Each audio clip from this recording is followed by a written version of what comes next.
I'm live. I'm live. Can you guys hear me okay? I just thought I'd go live. I have not been on live on YouTube in like over a year and it sucked.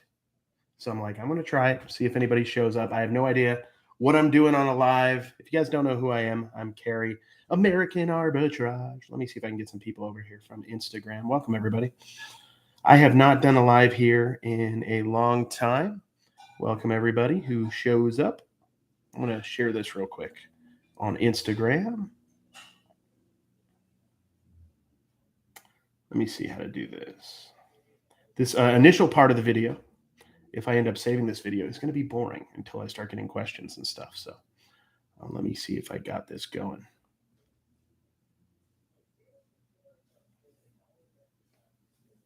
Hey, welcome, guys. Hey, what's up, Tim? How you doing, bro? I'm just trying a live. I have literally done one live in like the whole time I've done YouTube. One time. And I'm like, I feel like going live. I think it would be interesting. How's it going, Tim? Welcome, man. Welcome, everybody. I'm going to share this out on Instagram. So slow down. What am I doing? What am I doing? If you guys have any questions or want to chat about anything in particular, this is super not serious. Hey, Christy, how are you doing? Welcome to the live. If you guys don't know who I am, I'm Carrie, American Arbitrage. I've been reselling since like 2010, 2011. That's it, 2011. So like 11 years I've been doing this. I mean, what I love to sell the most, sports cards, but I got a bunch of toys today. They're pretty rad. Hey, welcome everybody. Let me share this live real quick with people on Instagram. Get a few of my friends over. Welcome, guys. Yeah, where Kevin can't be live, guys. You know Kevin can't support a live. Give him a break, guys. He's old. He's fragile. He's a little bit odd. He's an odd duck. No, he's a great guy, guys. If you guys have not talked with Kevin in private, he's a super nice dude. I'm just gonna be like, hi, I'm live.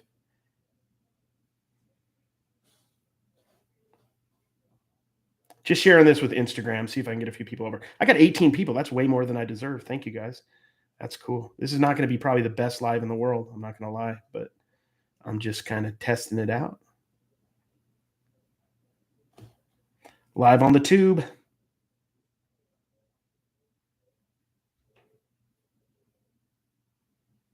Sorry, guys. Let's see what everybody's saying. What up, Carrie? I was just in the middle of watching your partner in crime, Dave, while this notification came. I'm so sorry. If you guys are spending time watching Dave, I mean, I got some questions. I got some serious questions about how you're living your life. If you need help, I'm here to help. Now, Dave's awesome. I love how he does his videos. You watching Flipper or Picker? I love Flipper videos. Is kind of like my deal. I've been watching like YouTube forever, guys. YouTube reselling content since 2011, and I didn't really do content myself till 2019. So I don't know what I was thinking all those years.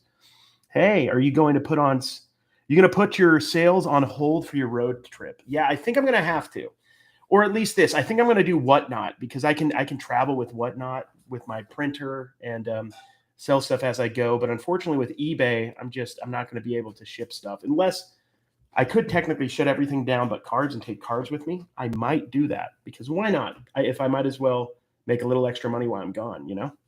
Hey, what's up, old school flips? ¿Qué paso? ¿Qué paso, güey? ¿Cómo estás? Bienvenido. Alive. Forgot how to say live in Spanish. In vivo? Hey, what's up, Zach's Jay's Toy Shop? What's up, man? How are you? Carrie, are you settled in Vegas now? Yeah. I'm feeling really comfortable here. It's not as hot as I thought it would be. I thought it was going to be a lot more hot. I mean, it is hot, but I'm indoors a lot, so I'm avoiding it. And I can't wait for the winter. That's like the real key with living here is living here in the winter. Every year in Utah, I fall and I slip and I almost break my ankle. And hopefully I can avoid that this year. That's the goal.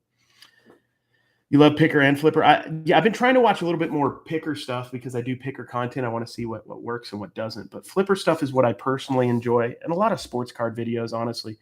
No, didn't get a house. We're going to start looking. So we had to move quickly from St. George. So we got an apartment, but we're going to look for probably a townhouse. We only have like a year lease here, 13 months or something. So probably just rent a house. We're not buying or anything. I don't think it's a good time to buy in my limited experience trying to buy stuff. Might not have enough room in your car if you take your cards. That's a good point, Christy. I'm going in my car. I was going to go in the van, but I'm like, I don't think the van's smart enough to last that whole time, or it's smart to think it'll last that whole time. So that's probably a good point. You're right. I'm probably not going to take my stuff with me. I thought about it though. Pretty sweet to do a live though. Let's get involved. What's new, man?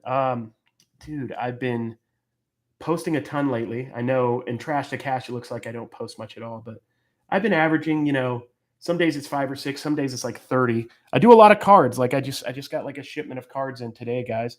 Numbered stuff, jersey stuff. I like to find deals, especially on Whatnot and locally. And then I can just, I have templates on my computer, or I watch a movie and post on my phone, and just keep it simple.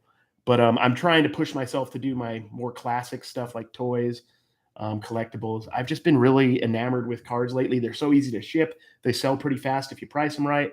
It's just, finding the deals is the problem. Like I can find the dollar cards that I can sell for 5 or 6 all day. It's finding the $50 cards that's going to really keep that consistent income coming in every day. How is thrifting in Vegas compared to where you were? There's a lot more stuff here in Vegas, but the prices are definitely more than Utah. It's hit and miss. Today was really good. Savers, if you guys go to Savers, they have the toy bag section. And when the toy bag section is good, it's great. A lot of times it's not very good, though. We found a lot of action figures, a lot of cool stuff. I found like Mario stuff. I found action figures. I found a ton of cards today, which I took a chance on, but they were all early to like mid 80s. And the reason why I'll take a chance on those cards is because I sell dollar cards. So if I can get a stack for a couple bucks of 30 cards, that's $30. So that's how I look at it. And then there might be in those bags a $2 or $5 card. You have to really love cards to do stuff like that. But once again, you just put it in a top loader. This is literally all you have to do. People will tell you to do more. I don't think it's necessary on cheap cards. So this was a $10 card. I got this in a lot for under 10. But you just get a card like this. You put a little painter's tape to seal it. I don't put any cardboard in because of weight, and it's not really necessary. And you seal it up, put a label on it, ship it out. It's that simple. And that's why I love cards. Just easy peasy. Do a video where you buy boxes of cards along the way and sell them. I need to do that, Serge. I really do. I don't know why I'm standoffish about starting another channel. I feel like it would make sense to start a card channel as well. Number one is I want to make sure I'm committed to this channel, which I am. And number two is I don't know. I don't know why I've like kind of wavered. My biggest videos on this channel are card related. I should probably do more card content here. And that's kind of what, like, everybody's got like their secret thing that they're great at selling that they can help the community with. And honestly, mine is cards. That's the one thing like I'm super backwards, forwards, sideways knowledgeable about. That's the one thing I just know because I love it. And that helps. Toys I'm pretty good with too. But like other people good with, other types of things. Like Dave, he's good. If you want to learn how to sell like a $4 DVD where you make like 25 cents a pop, Dave, the NC flipper picker builder, greatest recipe guy, he's good. He's a good picker. I give him a hard time. Hey, Carrie, bought tons of things off you on eBay and will continue. Thank you, man. I remember the name. Have you been buying cards and stuff? I appreciate the support, guys. Sometimes I don't know because most people don't write that they're like, that they follow me or anything. So I don't know, but I do see repeat buyers and I appreciate it. If you ever see anything that you want me to improve on, let me know. I do the shipping on cards. Don does the shipping on everything else. I used to do all the shipping and everything, but Don's taken it over, thankfully. I don't like shipping, guys. Hate shipping. I don't do playing cards much. Do you collect and sell playing cards? Huge collecting world. But do collect and sell playing cards. Yeah, that's the one thing I'd collect 100% if I didn't do like selling. I would collect cards and maybe toys and Mighty Duck stuff. Mighty Duck stuff I love. I do all the listing on my phone. Yeah, I did all the listing on my phone. So I started in 2011, and I was using my iPad and my laptop to list, and mostly my laptop. And my buddy that I was going out picking with every day, like my friend from work that we used to work. So I graduated from college and I worked at like In-N-Out for like 3 months before I started becoming a picker. In college, it was all about just finding an easy job I could do while I was going to school. So In-N-Out was fun. I thought it was cool. It just opened in Utah, northern Utah. And I got fired because I was late. I'll tell you guys that story. So like In-N-Out's very particular. I got along with everybody. I get along with everybody almost always. That's my nature. But they're very particular about being on time. And I'm literally a minute late several times. And a couple random things happened. Like somebody stole my belt and I had to go buy a new one and I was late because of that. because I didn't like to shut my. I never felt confident in getting the lock of a locker down right, and I didn't want to have to depend on it because I'm always running late. So I just left it open, and somebody stole it. So I was late one time for that. But then another time, I forgot that our Saturday meeting was at I thought it was at 9 a.m. and it was like at 8 a.m. So I thought I arrived 5 minutes early, but in fact, I arrived 55 minutes late, which is kind of a boss move if I look back on it, because it looked like I just was rad. And I'm like, I'm here, guys. Count me. I'm just not going to stay for the rest of this. So they had to get rid of me. And I got a message. I got a Facebook message from my boss right after. He's like, you're awesome, man. Don't worry about it. This isn't for everybody. I'm like, oh, yeah, that's fine. I'm good. I started reselling after that and never really looked back. I mean, I was going to go back to college and get my master's and my doctorate, possibly, and be a professor, but it just never happened. I got into this. I do a lot of listing from my, sorry, let me see. I'm trying to get used to all this comments and stuff. I told a Cuisinart mixer with a bunch of attachments this weekend. Shipping cards would be so much easier. Yeah, that's the thing that people underestimate about sports card. Well, I mean, they don't underestimate it. They know it. But this is why like learning sports cards is great, because it's so easy to ship. So easy. And if it's over $20, I just put it in a bubble mailer. A lot of times I'll cut a standard size bubble mailer in half and get more out of it. But yeah, super easy to ship.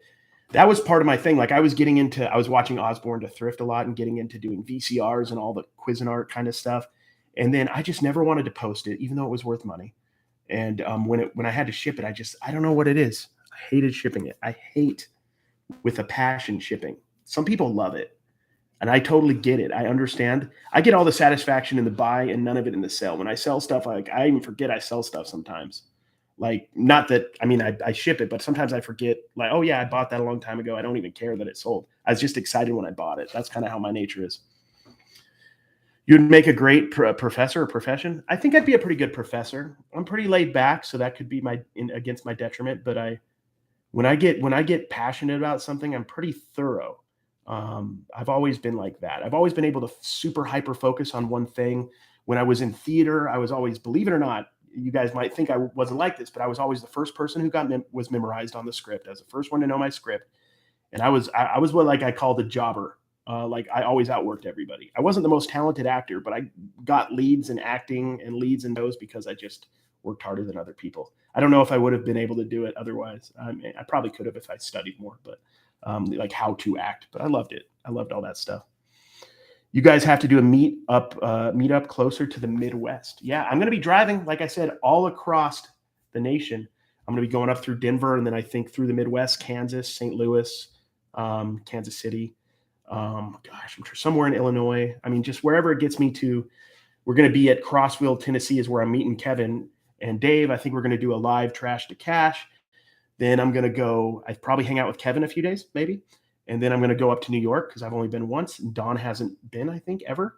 And then we're going to go down and spend like a week with Dave. So I'll be in his cooking videos probably. I'm hoping I can be in his cooking videos, just messing stuff up. And then we're going to go to FlipCon. And we were just talking today. There might be some more stuff in the works here in the winter with the Trash to Cash crew. So we're looking forward to it. Appliances are good money, but take up a lot of space. I'm trying to niche down. If you like appliances, here's like a cool niche in appliances. And I thought about this a lot when I was doing estate sale buyouts, or I was working with an estate sale buyout guy, and he was selling me the stuff afterwards. I can get it for nothing. He got a lot of houses that were super old. And if you look at like the old ovens, if you take off the, especially like the pink and the turquoise ovens, if you take off the dials and stuff, you can sell those dials for 20, 30, 40, maybe even more each. So if you want to piece out old appliances, the ones that you can piece out, a lot of them are pretty like, old toasters, you probably don't want to piece out because a lot of them have like asbestos in them. So you're going to have to be careful what you're piecing out and know like what's what and what's, been banned and what hasn't been, but you can make a lot of money doing that. Carrie, do you stay away from the blackjack tables since you moved to Vegas? I live there. I would be in trouble. I have not gambled, I think, once since I moved here. Not a big gambler. Growing up Mormon in Utah kind of took that away. Well, we'll put it this way. I do all my gambling with sports cards. So I get that out. I do want to start going, and doing some sports betting for fun, but I'm kind of nervous, to be honest with you guys. Like, I don't know, like makes me feel nervous because I don't know what I'm doing and I don't know like what I'm saying and I don't want to look stupid when I go up. So I'll have to wait till I didn't really do craps until David Dave did it with me, and then I felt comfortable with it. So I could see myself wasting a lot of money if I'm not careful, and everybody would. So most people who are locals, because I'm a local Las Vegas guy now, they don't gamble. You just can't.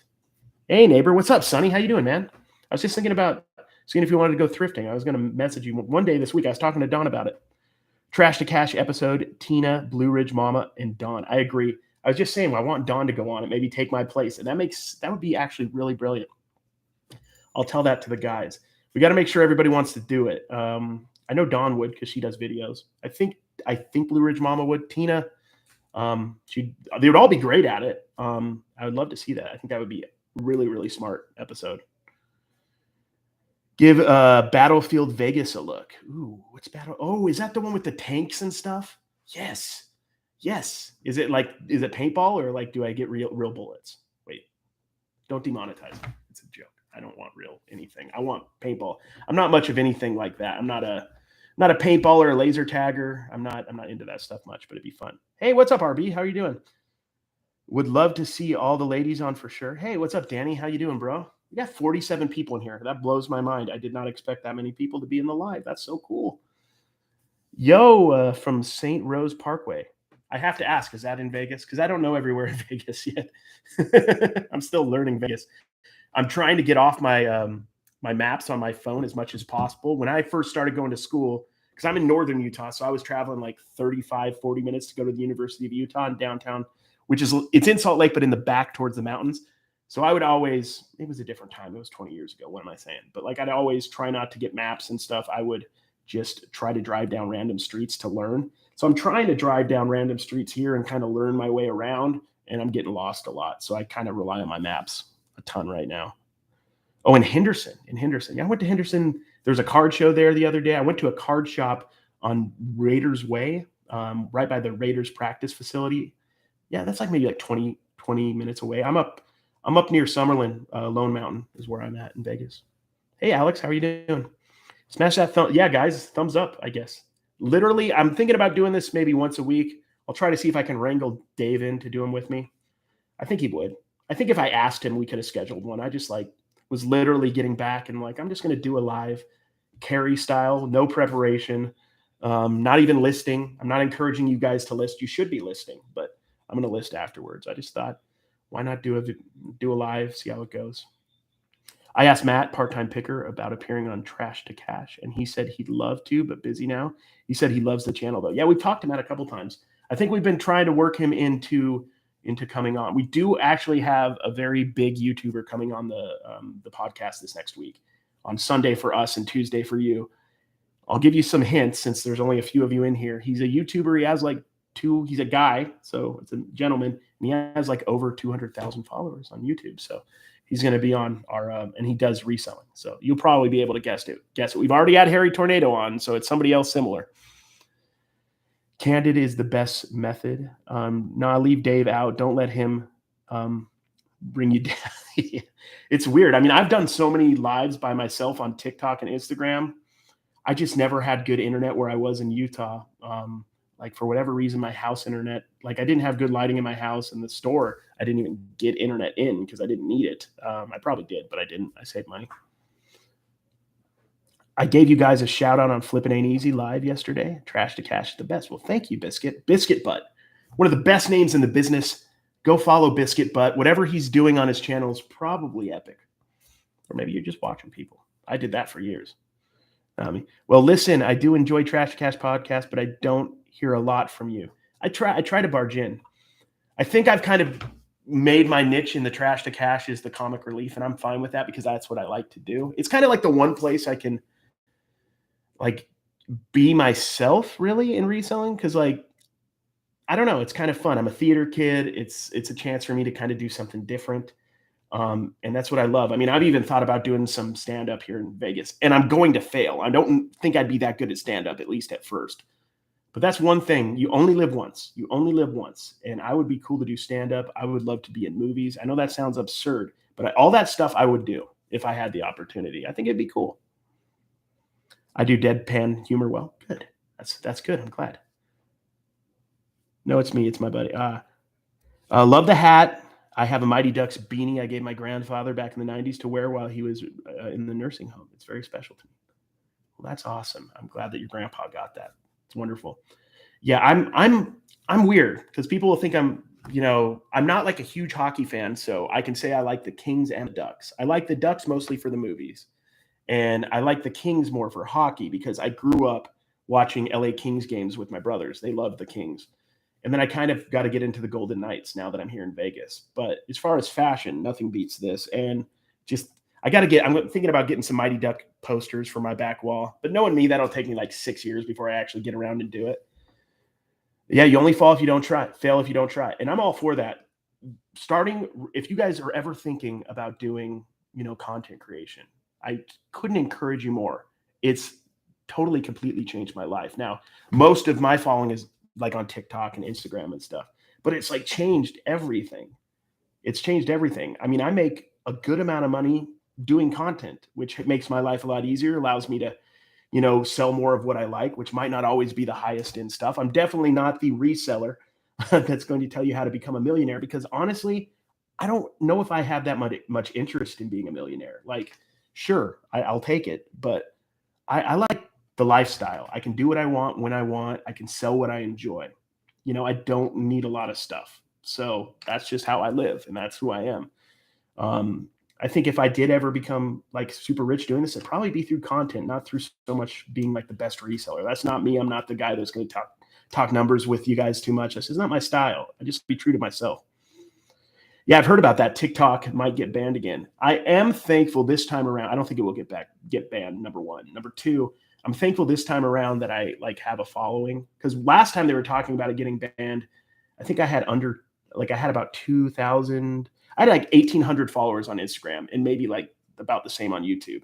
And I remember I had a lot of people go from TikTok to my Instagram that week or two, and I got up to like 2,400. And then I started doing reels on Instagram. And that blew up. And I think I'm getting close to 100,000 on Instagram. So now I'm not so dependent on TikTok, thankfully. I don't want it to go anywhere, but I would be bummed out. But thankfully, I'm not dependent on it anymore, for doing content. The good thing is I'm always a reseller. If there wasn't social media, I'm going to be a reseller. So, the social media is a nice cherry on the top of the cake. Hey, what's up, Cajun? How you doing, man? You got a long road trip coming up. I sure do. I'm going cross country. I think I'm leaving about this time next month, like the end of July. Oh, me and Don don't like flying, but the main reason we probably would go cross country either way. But we have 2 events in 2 different weeks in that area. So we decided just to hang out around there. Neither of us I don't have any kids. Don doesn't have any young kids. So we can kind of just do our thing, kind of be retired, at 38. I want to do a crafting channel, but I'm way too much of an introvert. You'd be surprised. I think, even being an introvert, you can be very successful doing this. You just got to the only advice I'd give for anybody who wants to do content is and this took me a long time and I'm still working on it, is be authentic to yourself.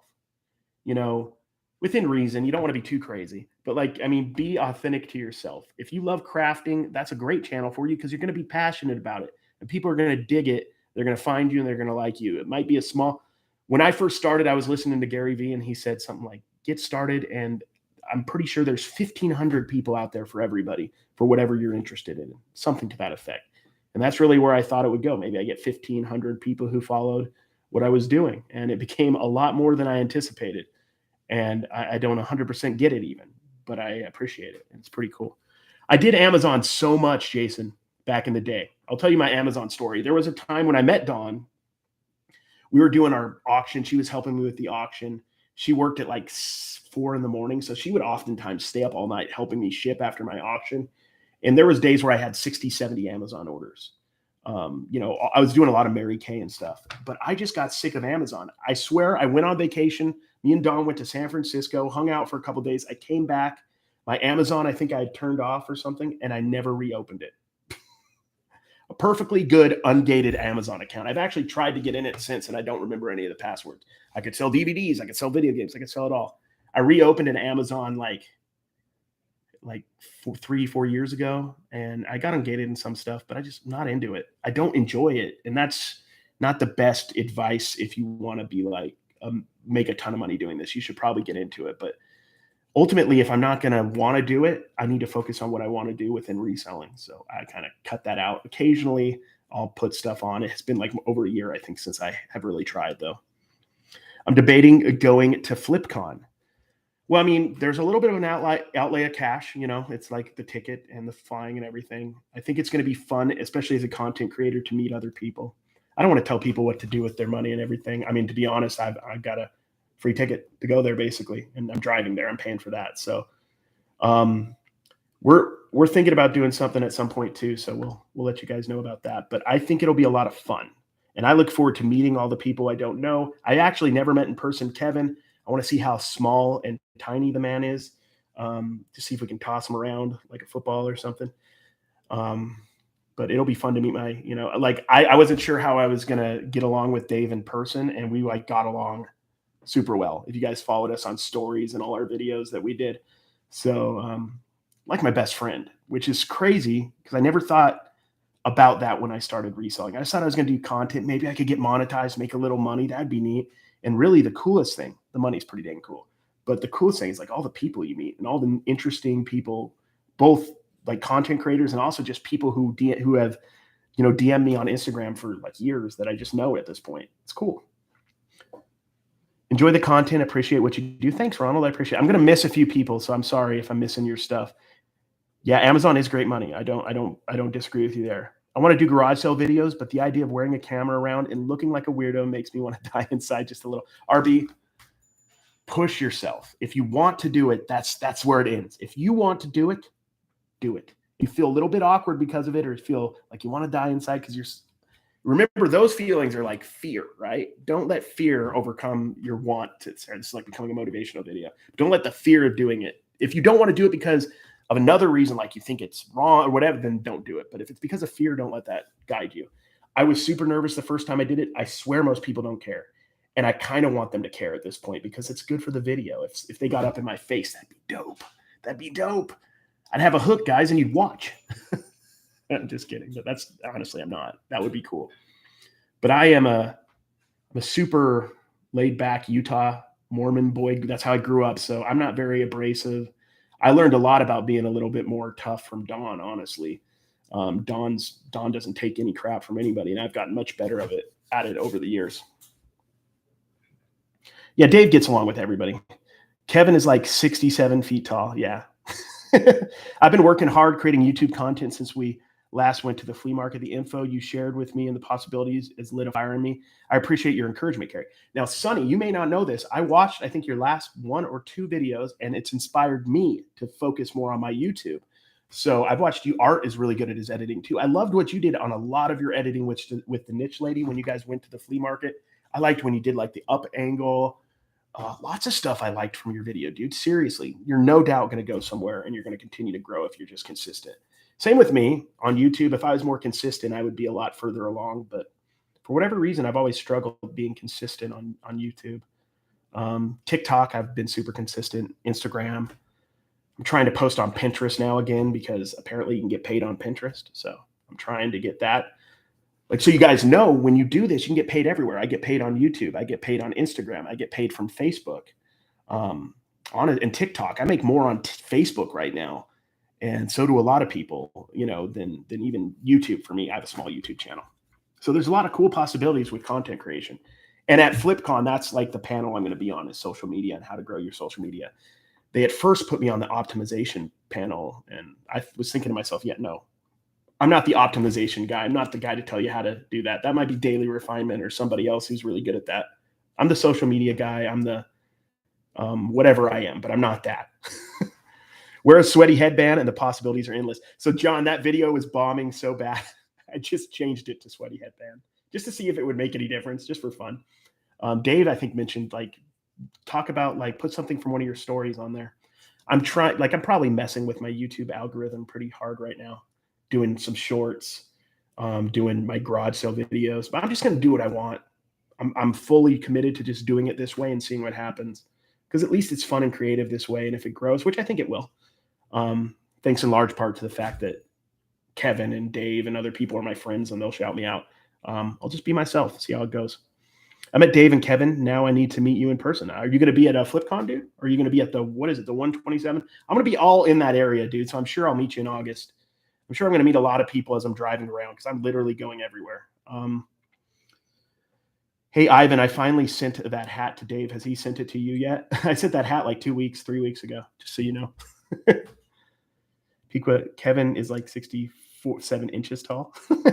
Enjoy the new YouTube videos you've been doing. Keep it up. Thank you, Devin. I appreciate that. Those little words, well, they're not little words, but those words of encouragement actually really help. So thank you.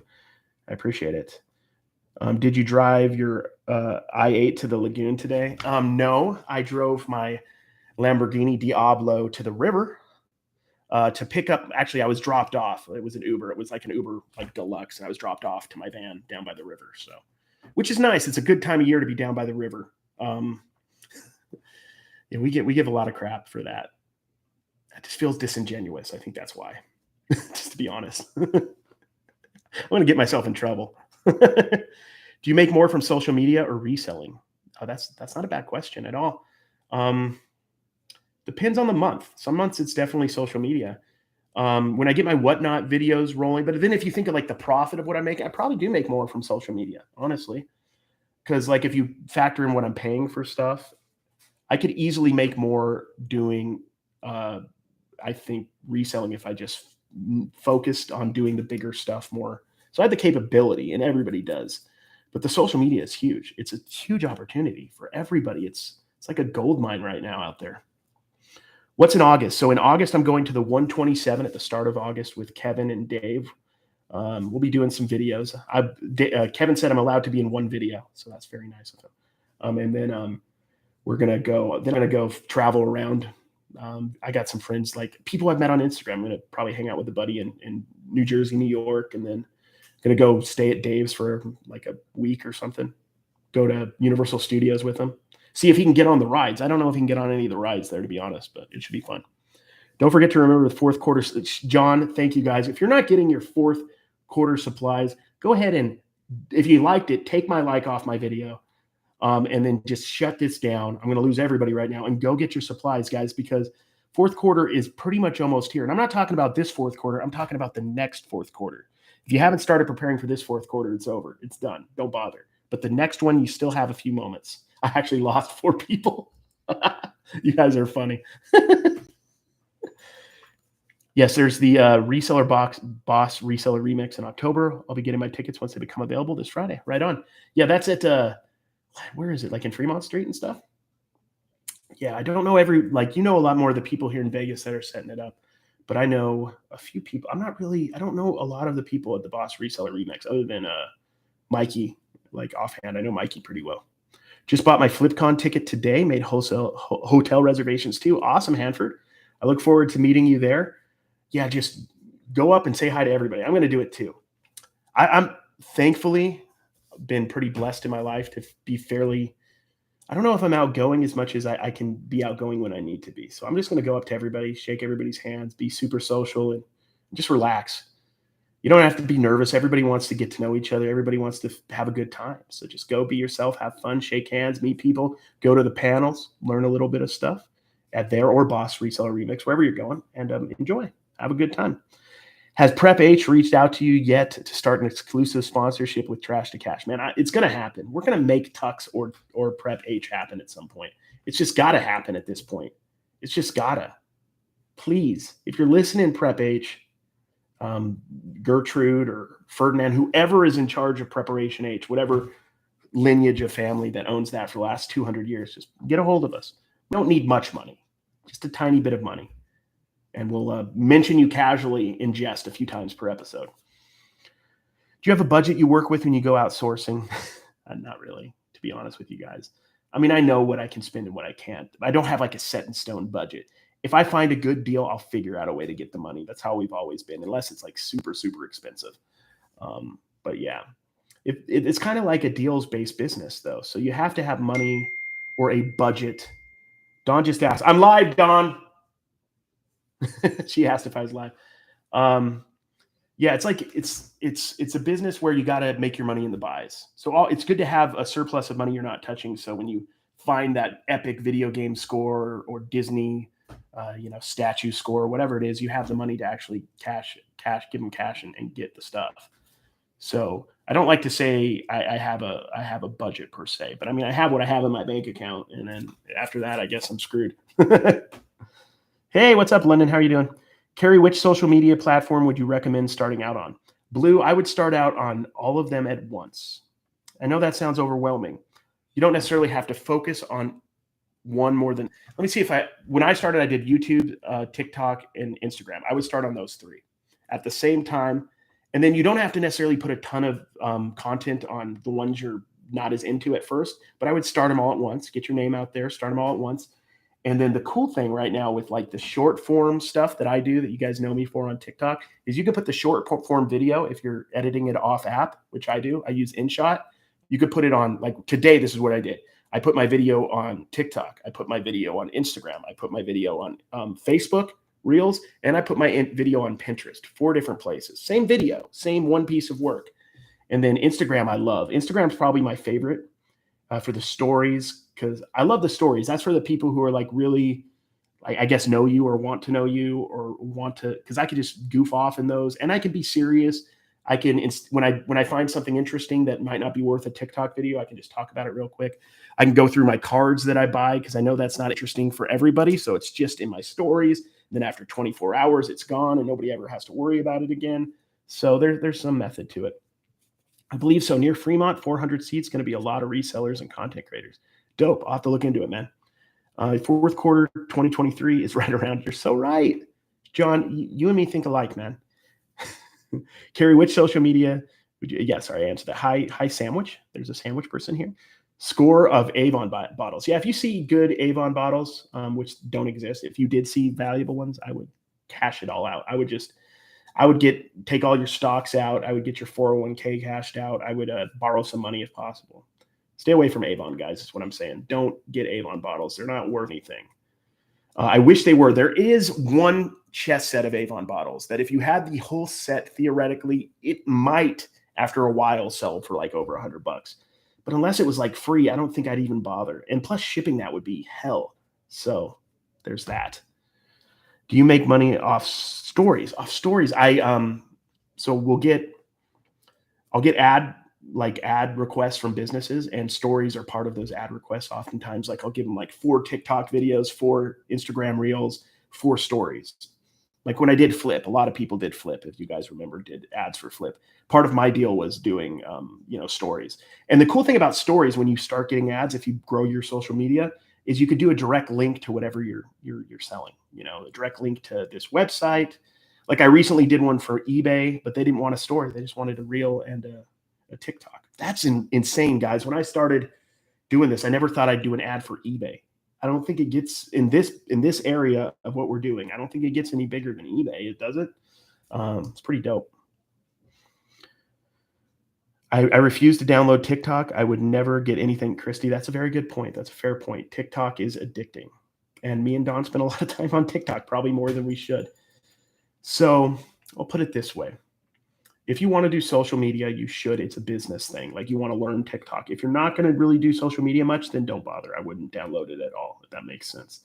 But if you want to do social media, you guys got to be on TikTok. That's like the hack to grow. That's how I did it. There was nobody on TikTok doing this at first. There was like 6 of us maybe. And everybody's it reminded me of YouTube in the early days. And we just kind of blew up, and I got really high. And then I think Thrifter Sifter is probably going to pass me at this point.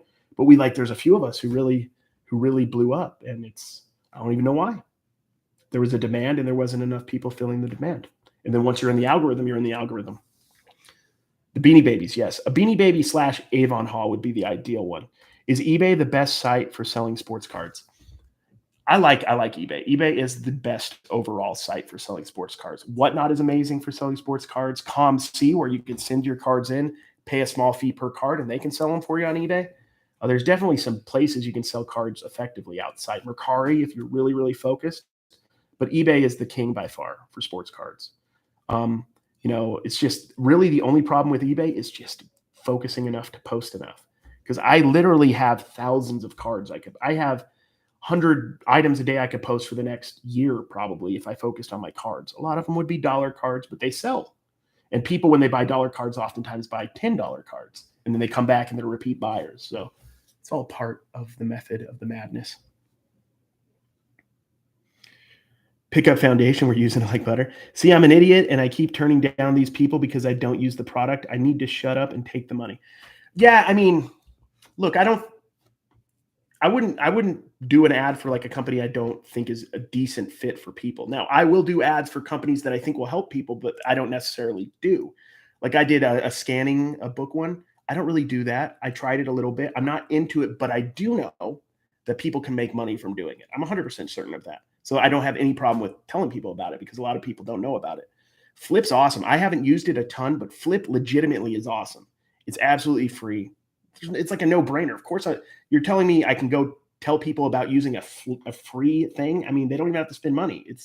That was perfect, and then I've done a lot of things and I've enjoyed a lot of the stuff that I've done. But yeah, I've gotten like stuff for like ab machines, ab rollers. And I'm like, if you guys looked at me, I'm not the ab guy. I'm not the one. I'm going to lose a little bit of credibility. You're going to have to up how much you pay me if you want me to do that. I didn't do it, obviously.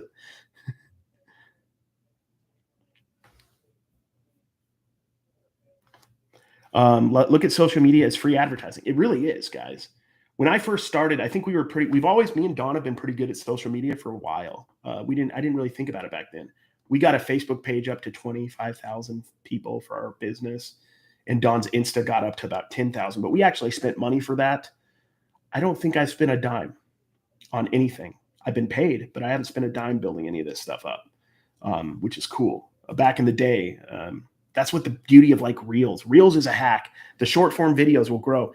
YouTube. I put up the shorts and just look at Thrifter Sifter on YouTube. See how much he's grown. He's at like 55, 60,000 followers on YouTube from shorts. And every time I put up a short, it seems like I can get 30, 40, 50 people. So, I mean, that's a real big hack to grow. Now, those people don't really watch long form usually. So I think the key is to continue to be consistent with long form. And since I already do short content and, I've done it for years, I can produce that stuff easily. And it's just a natural habit at this point. I'll just put those out too. eBay has a super cheap standard envelope shipping. I like, yes, standard envelope. Simple. I talked about this earlier. You get a card, put some tape on it, some painter's tape, put it in the envelope, put the label on, go. A lot of people will say put a little cardboard between each thing. I will tell you, I do not think that's necessary for a couple reasons. The chances of this getting bent in the mail is not likely. I've done thousands and maybe had 2 bent. So is it worth 1 out of every 1,000 you refund a $5 card?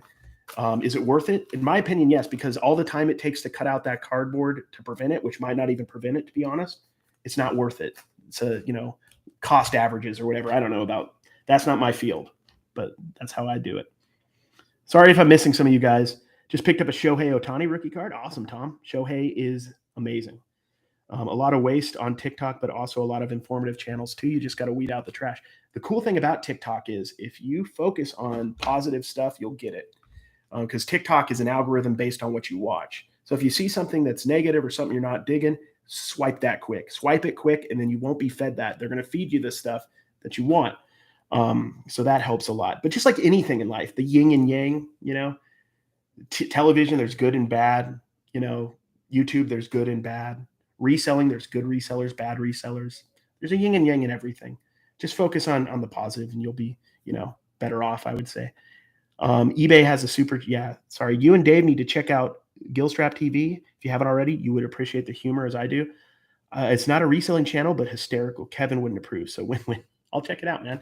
DM me on Insta so I remember that. But I kind of love what Trash to Cash has become. We're I like to think of us as the reselling channel because we are reselling. We still talk about reselling. We're in the community. And a lot of what we talk about is within stuff that's interesting within the community in general. But we don't really focus because there's plenty of podcasts out there that do, this is how you can become a great eBayer. This is how you can sell $1 million. This is how you can up your sales on Amazon. And you take one look at me and Dave, especially. We're not the guys. We're not those guys. We're not the guys that can convincingly tell you how to do that because that's not who we are. Who we are is a couple of like middle-aged goofballs. Then we brought Kevin on, so we felt younger. And it did wonders for my ego and my self-esteem, honestly. Who's better, scan or take pictures of cards to sell? I really want one of those Fujitsu scanners that's quick. But right now, I can take pictures on my phone pretty quickly. When I want to post on my laptop, I'll just airdrop it. But scanner would be better, but it's more, it's like anything. Upfront expensive, but long-term, a saving of time and cheaper. Long-term. I lived in St. George for 5 years. It was all right. I like St. George is beautiful. One thing I wish that it was like down here in Vegas is I wish we had the scenery, mountain scenery of St. George. Other than that, St. George is fairly boring. Not a lot of thrifting. It's an older community. It's kind of like wherever Kevin lives. So sorry guys. Yeah, it's kind of boring. Vegas has got almost too much to do. It's kind of overwhelming, but I love it. We try to go down. I mean, we've been going to a lot of movies, so we're not doing everything. Bill Burr's coming next month. I kind of want to go to that. But he's like $150 a ticket. So do I want to spend that? I might. Trash to Cash is hilarious. I always have it on the background now. Thank you, Blue Juju. I appreciate that. Hey, what's up, Hot Duke? How are you doing, man? Hey, let me see. Sorry if I'm missing you guys. I know I missed a few people.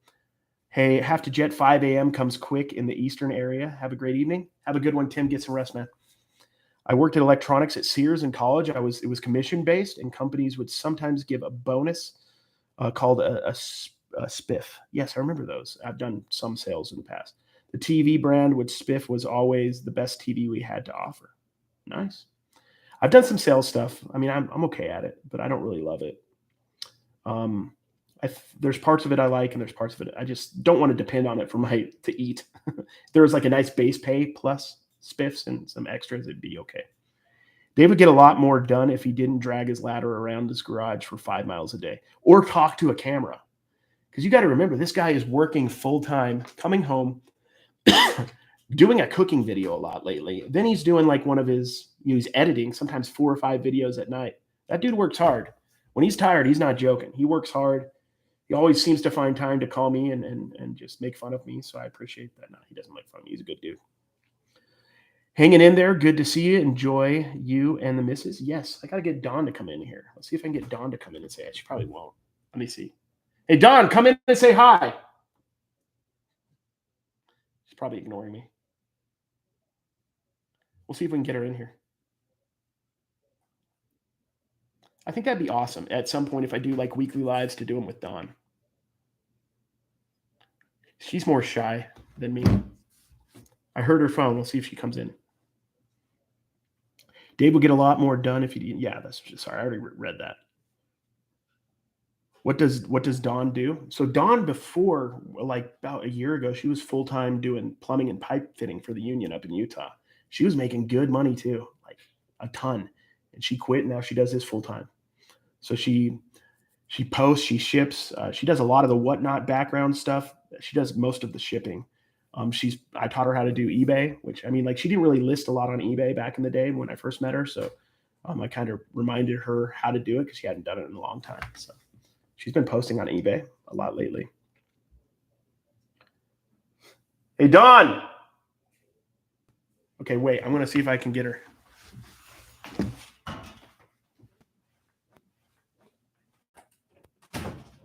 Everybody's saying, please come say hi.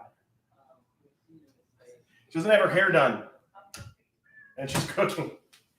I'm going to try to get her to come on next week. I'll do this again next week. I don't really have a set day. She doesn't have her hair done. And she's cooking. But I'll get her to come on with me. Because I think that'd be good. If you guys used to listen to our podcast, I think the best way to do this would be to get her to come on with me. Also, I think Dawn has a YouTube channel, if you guys didn't know, Lady Arbitrage. She's just putting her shorts. So the same stuff you see on TikTok. But we're getting her a GoPro before we go cross country. And when we go cross country, she is starting her channel officially. So she's going to be doing the garage sale videos and whatever other kind of videos she's into. So that should be fun. Where at? Dave is great. Love him. But I get tired just watching the poor fellow drag that ladder. Oh, Union Pipelines, good money. Had a few jobs too. Yeah, the Union, like for the plumber pipe fitters. So she was an orbital welder. So she had like this weird stick that I don't know how to explain it. I don't know anything about welding, guys, but it wasn't a torch welder. It was an orbital welder. And she was working for like, oh gosh, what was it? The company that was making all the Intel chips for years, like 7, 8 years. When I first met her, she was making all the weird contraptions they use to make those chips. So it was pretty dope. Hair is important. And Dawn, if you guys haven't noticed, has extremely long hair. She's trying to grow it all the way down to the ground. That's her goal. Do we have a cat in here? Oh, I have the cat in here. I kept hearing something in the background. Is that trek to the reseller convention in North Carolina? Yeah, I'm going to the 127 sale with Kevin and Dave and whoever else we meet there. And then I'm going to FlipCon. But in between, there's like 2 weeks. So I'm going to go up to New York, I think. Maybe go like through Philly, see if Philly Flipper will hang out with me. Probably not. And then I'm going to go head down to Florida and hang out with Dave and just have a good time, pick a lot. Probably do some whatnot sales because it's going to be expensive to do all this and not be working basically for a month. So it'll be interesting. Yeah, I think it's going to be a lot of fun. We got 55 people in here. That's dope, guys. I appreciate you guys hanging out. I literally the first real legitimate live I've ever done on YouTube. I think in the future I'd love to do it with like Dawn and just talk, or maybe do the classic listing with you guys. Then I'd actually get listing done. But I think I would be too distracted and not list much. I would just keep talking. That's kind of how I am. But yeah, I absolutely love making content, probably as much, if not more, than I like picking and reselling, honestly, guys. It's actually kind of addicting and kind of fun. It's creative. For years and years and years, I did theater. Like I've talked about it a little bit, and I did theater in high school. I did it a little bit like after high school and a little bit in college. And this has been like a way for me to feel that creativeness happen, on top of reselling, which I love. So it's kind of like a perfect mixture for me. Whether I'm good at it or not, who knows, but I enjoy it, and it's a lot of fun. Just bring Dave on and list while he talks the whole time. Yes. Dave will talk. It's hard to get Dave to shut up, to be honest with you. And I don't mean that rudely. I mean that just sincerely. He will keep talking. But if you guys, like, you ever notice, like, on the end of the Trash to Cash, he'll just end it abruptly? Have you guys ever noticed that? He'll just end the podcast mid-sentence. He does that in everything. I'll be on the phone with him. We'll be having, like, a good conversation. I'll be, like, mid-flow, just pause for a second, and he's out. He's just like, okay, go. I got to go. He just, or, oh, like, my dog needs me, or my family needs me, something like that. Always an excuse with that guy.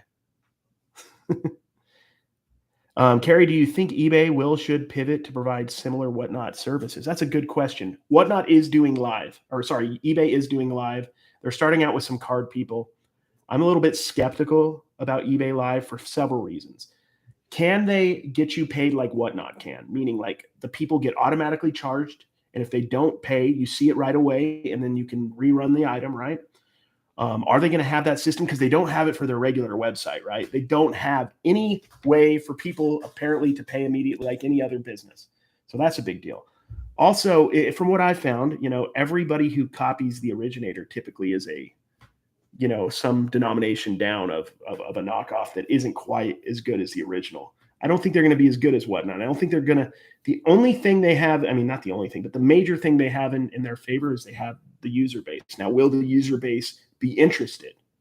Because are people going to go on wherever the main page, wherever they're going to have those live listings? Is it going to work? I don't know. I would bet it's not going to be as good as Whatnot. I think a lot of people think it's going to be the Whatnot killer. I think it's actually going to make Whatnot seem more legitimate. That's my guess, because I think eBay is going to struggle with it. I don't think eBay is that kind of company. eBay does not like to innovate. I love eBay, and they do really well at what they do, but they're not innovators. They just aren't. At least they haven't been. So we'll see. They are trying some stuff with the vault. So I'll give them the benefit of the doubt, because I would love to see them do well. And it would be great if there was Whatnot and eBay on the same level with the same kind of service.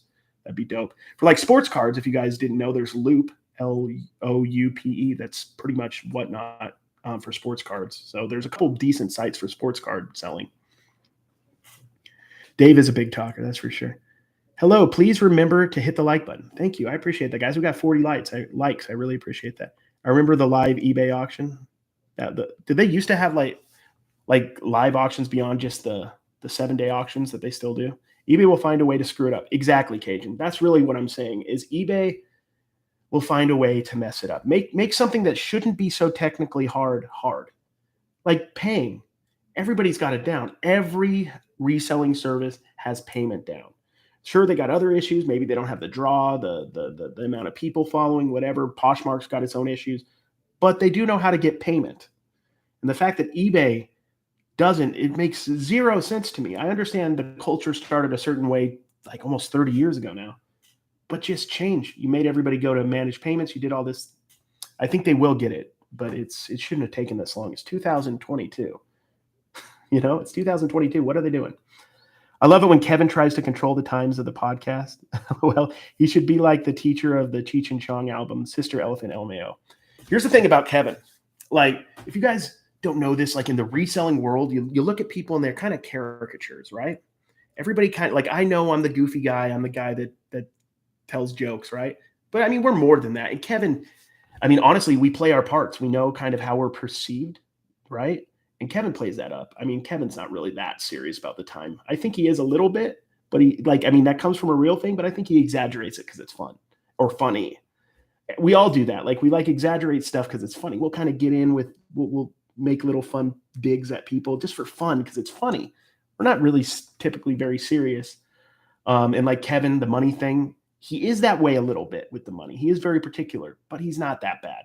We just like to goof on him about it, and we've made it a thing now. So he's just playing it. He's playing the straight guy.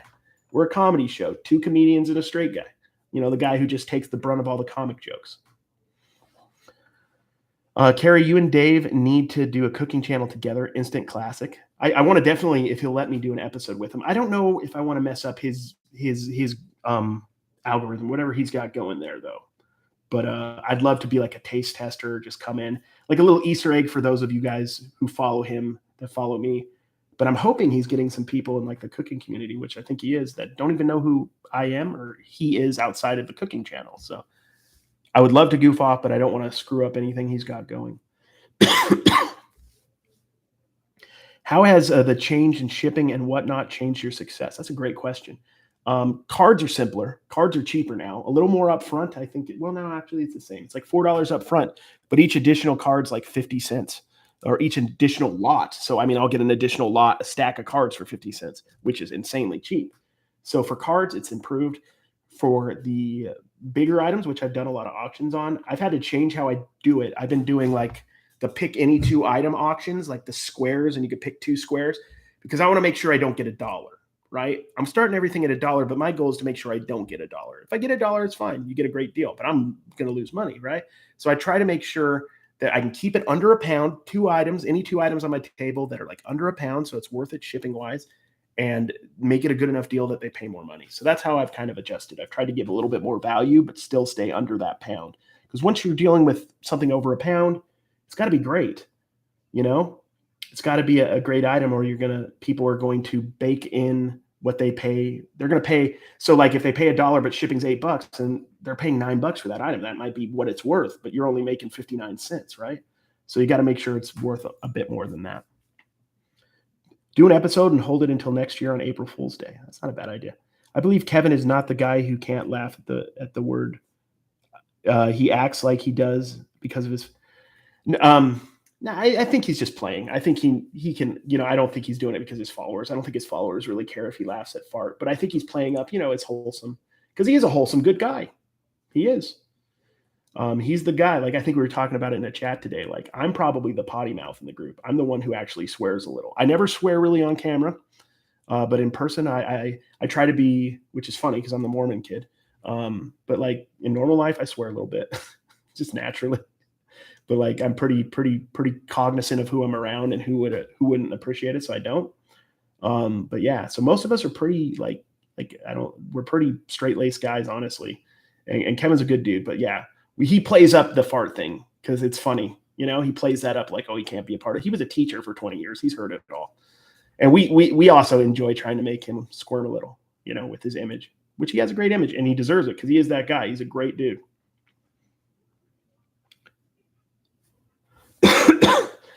Also, I don't believe I've ever heard how old Kevin really is. He is so protective of that. Haha. He's not much older than us, guys. He's honestly not that much older. What's funny about it is like he's so into stuff that's like significantly older than he is. You know what I mean? He's in his 40s. He's not that much older than us. We're almost 40. And and he just his taste is very like 1950s and 60s. It's almost like he's a 65-year-old man, and he's not. So we like to play it up. Plus, it's fun. They'll play up that I mean, Kevin said I looked homeless before, and because that's just like I'm disheveled. That's how I am, right? Like I just look disheveled. And he teases me about that, and then we'll tease Dave about something else. We're just my thing when we had Kevin come on the podcast, and in general when I have guests, is I never want to be different than who I am. Like I don't want any sacred cows. Does that make sense? Like I don't want anybody that comes on the podcast that I can't talk to and I have to tiptoe around stuff, right? I don't want to do that. I want to be able to tease Kevin the same as I tease Harry Tornado if he comes on, or I tease whoever comes on, right? I want to be that person that can do that. Good-natured, well-intentioned, not mean-spirited. I don't want to be the mean-spirited person. Sometimes it can get into that when we go too far, but I think that makes it more interesting, as a podcast, more listenable and more real, because there's plenty of podcasts you can watch people just talk about business, right? There's plenty of those. But, I think a lot of people want to see who we are as people. I think that's interesting.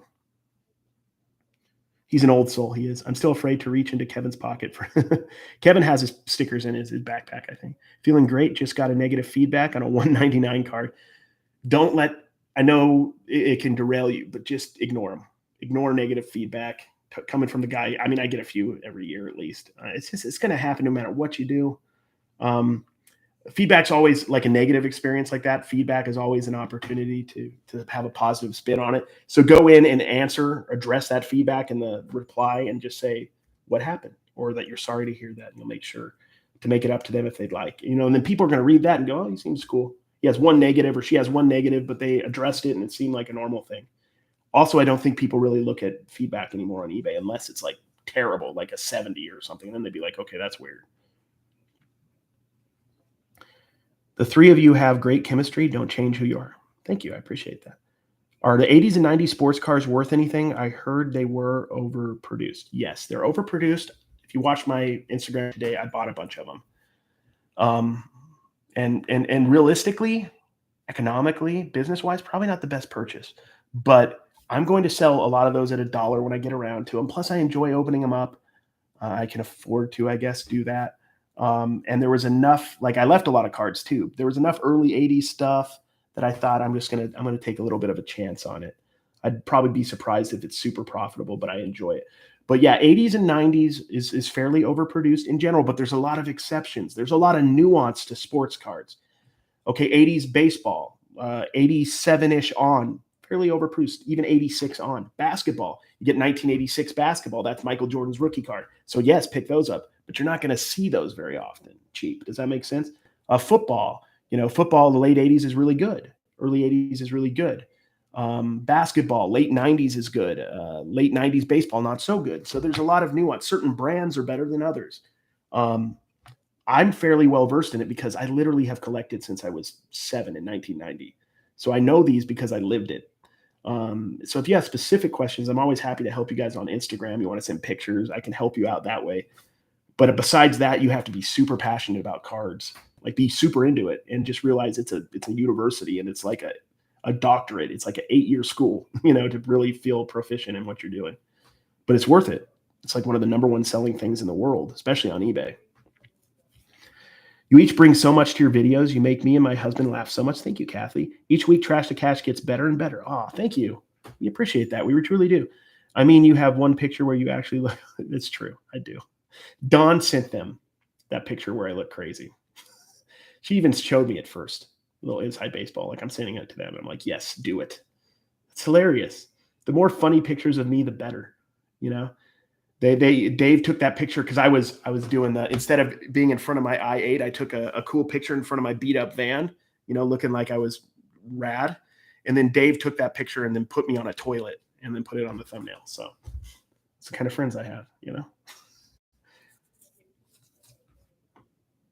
I wouldn't have listened to a second show if you guys took it too serious. Well, that's good. I appreciate it. I think we have a lot of opportunity to grow, I think, with this. I think reselling is going to get bigger and bigger, and I feel like our podcast has something special. I truly do. And I think we can roll with, like, I think we can touch topics that are outside of reselling in a fun way without being like not a reselling podcast. Because I don't want to not be a reselling podcast.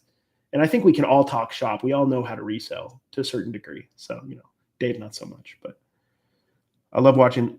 Sorry, Carrie, do you collect cards yourself? If so, what's your most prized card? I really don't much anymore, but if I stopped reselling, I would, if that makes sense.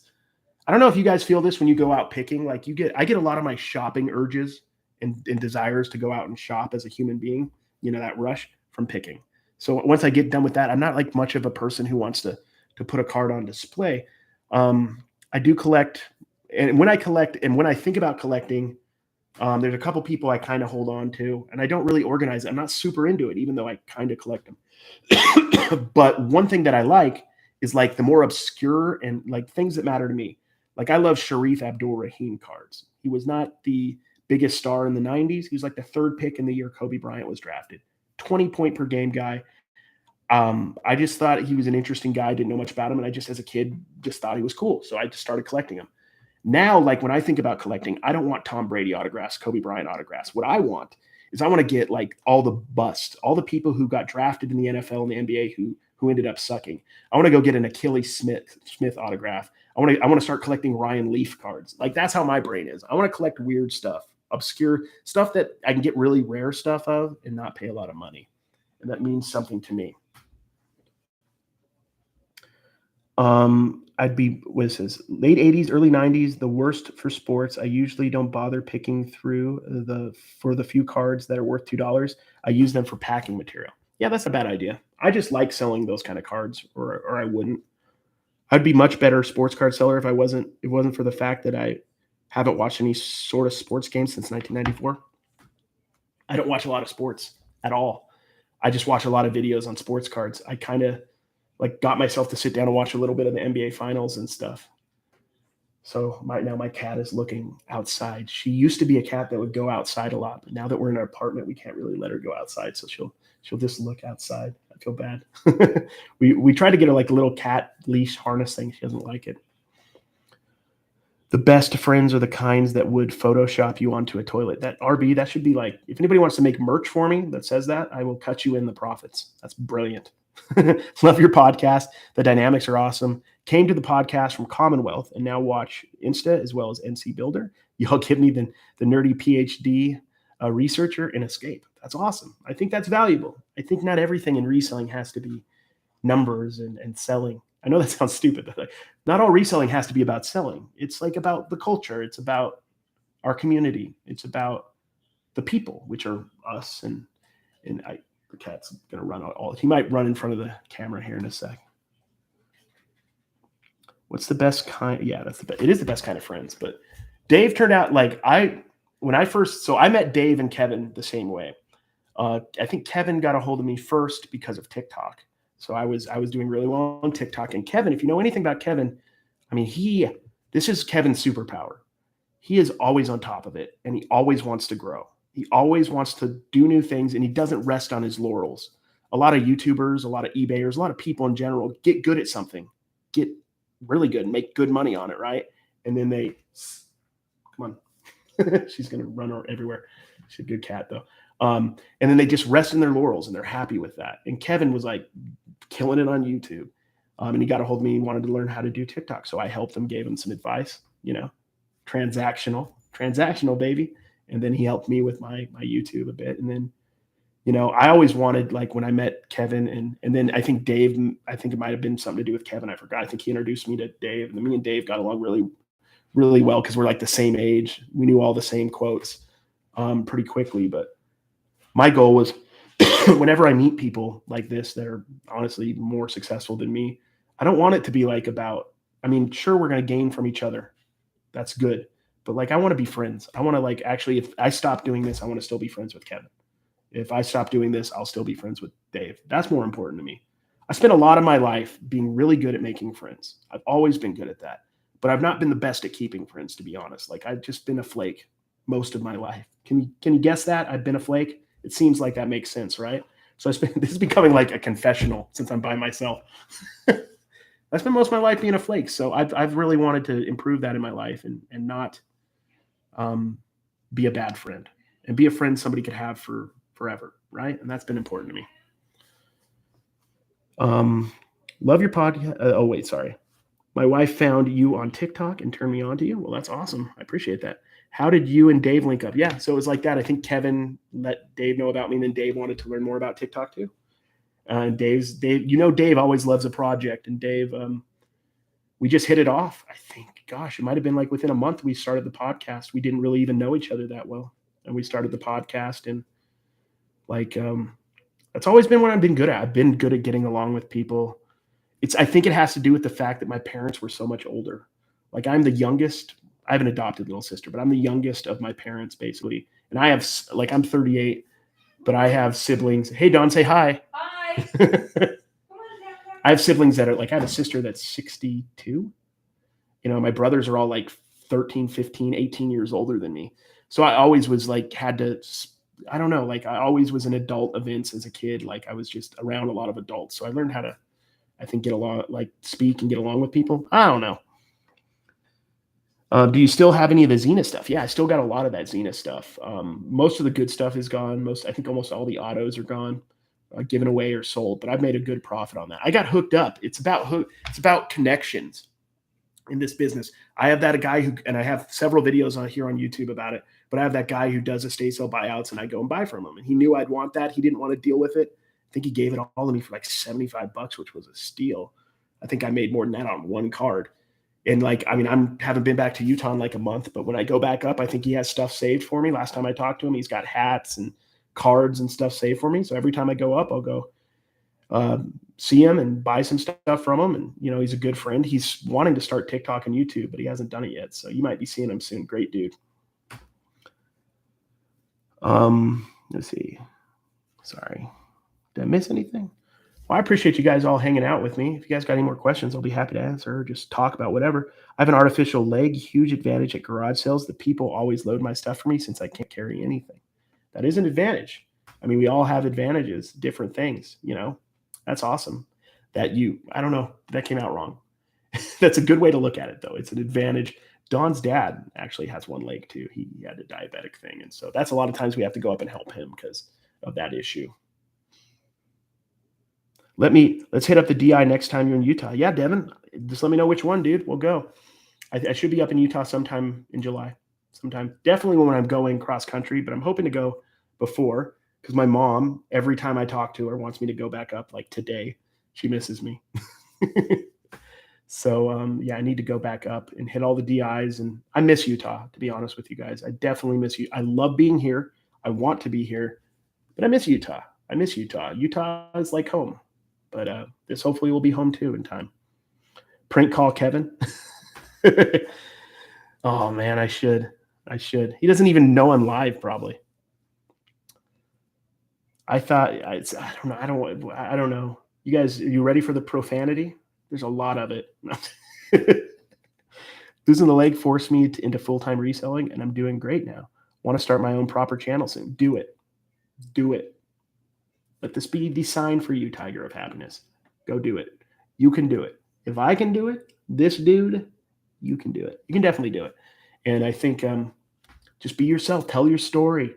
Talk about selling stuff talk about what you sell. And if you want to be more educational and talk more how-tos, do that. If you want to be more weird and strange, like maybe me or whatever the heck I am, do it. Just do it. I'll be your first sub. Let me know.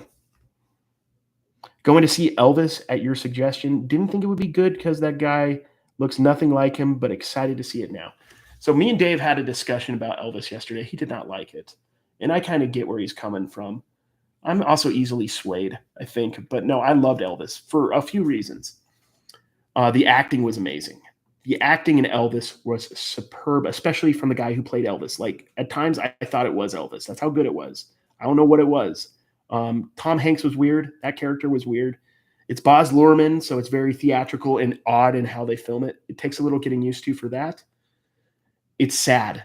That's what Dave didn't like about it. Dave likes happy movies. It's kind of a bummer movie. It made me cry. But it's a beautiful movie and a movie I think that needed to be seen by people. He had an interesting, sad life, honestly. My mom, if you guys didn't know, so I grew up in California. My mom grew up in a place called Monterey Park, which is right next to Hollywood. So she was in a lot of TV stuff when she was a kid. She was a singer, country singer. She actually was on a show, sang on the same show with Elvis, with Jerry Lee Lewis, Barbara Mandrell. So she's met Elvis. She told me Elvis was very nice. Jerry Lee Lewis, not so nice. Jerry Lee Lewis was like super drunk when she met him. But Elvis, I'm sure he's a nice guy, but he was super drunk. Elvis was super nice. And that's one thing you kind of get from this movie. He's like super nice, kind-hearted person that kind of got taken advantage of and got into drugs, basically. I mean, it's the story. So Vegas buffet, I'm hungry. Yes, I've not been to a buffet since I've been here. I think they've closed down a lot of the buffets here in Vegas since COVID. And I don't know if they're going to reopen them. I think they're kind of moving away from that business model. I think going more to these like fancy, like Chef Ramsay's steak or whatever the heck it's called. There's some great food in Vegas. One of the best food places in the world. Like we want Thai food. We want Chinese food. We want anything. Like we literally went to a place that gave us, I think we went for Dawn's daughter's birthday, my stepdaughter's birthday, basically. And we went and they had like a big old bread bowl filled with pasta. It was like the weirdest Italian place ever, but it was dope. Why did you move to Vegas? Dawn's never really been out of Utah in her whole life, living wise, except when she was a little kid. I think we just wanted to change. We wanted weather too. That would be much better because we're both creating content, right? Going outside, doing garage sale videos. I can do that all year round down here. Whereas in Utah, by about October, I'm done. Here in October, I bet you there'll be less. I haven't lived here, but I think there'll still be some because it'll be like 70 degrees out.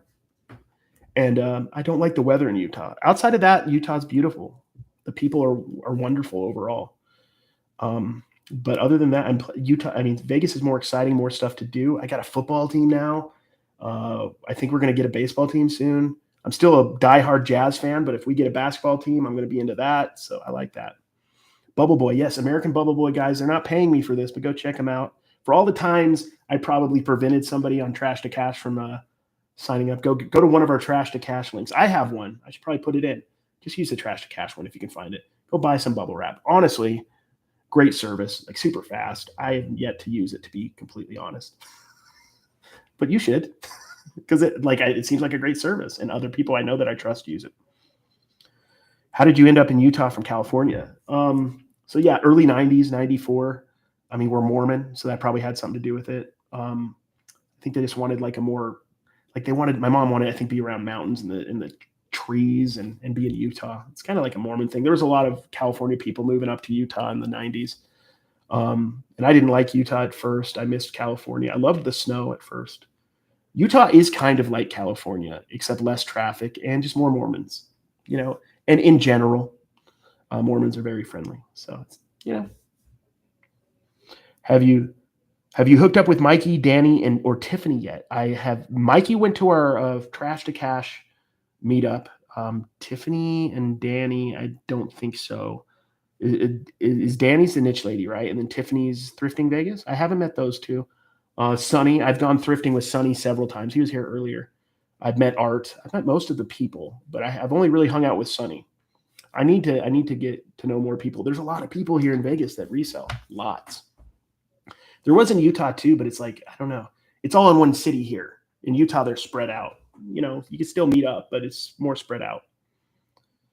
Fourth quarter's coming up. Trading post picker. Fourth quarter is coming up, guys. If you don't have your boxes for fourth quarter 2023, are you even a reseller? What are you doing? Are you guys taking this serious? Do you not have your boxes, your number 8s? I don't know what any of them are because I don't use them, guys. I just put my stuff in bubble mailers, mostly in boxes. I'm not great when it comes to that. Once again, not the optimization guy. I'm the creative guy, maybe. California best weather. Yeah, I'm from California, and it has better weather. It's more expensive. That's another thing about Vegas. Fairly affordable, believe it or not, if you're actually living in it. California is much more expensive. My sister still lives in Huntington Beach. She's lived in an apartment in Huntington, paying a ton for like 30, 40 years almost now. And she loves it.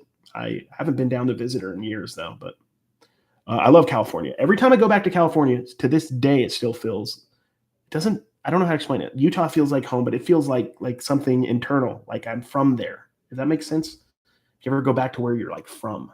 My first memory is California. I love California. But traffic sucks. Outside of that, I really like California overall, honestly. I'm going to hit you up. I currently have a hernia and it's slowing me down. I have a hernia too, dude. I've talked a little bit about it. I have like one of those umbilical ones. They're not fun. I use it as very lightweight compared to the last stuff I bought, but still feels durable. I think it'll probably save me money than shipping weight. Awesome. Yeah, we gotta meet up, Mikey, for sure. I'd love to, bro. Do you send offers on sports cards? And if so, what percentage do you do? On Magic cards, it's always 5%. So it just depends. Like I have sent offers for 50% off. So sometimes I get a card, say, for $1 at a card shop, not this one, and it's worth $30. I'll send a $15 offer out sometimes. It kind of depends on what I paid and how long I've had it. I kind of just go with the flow.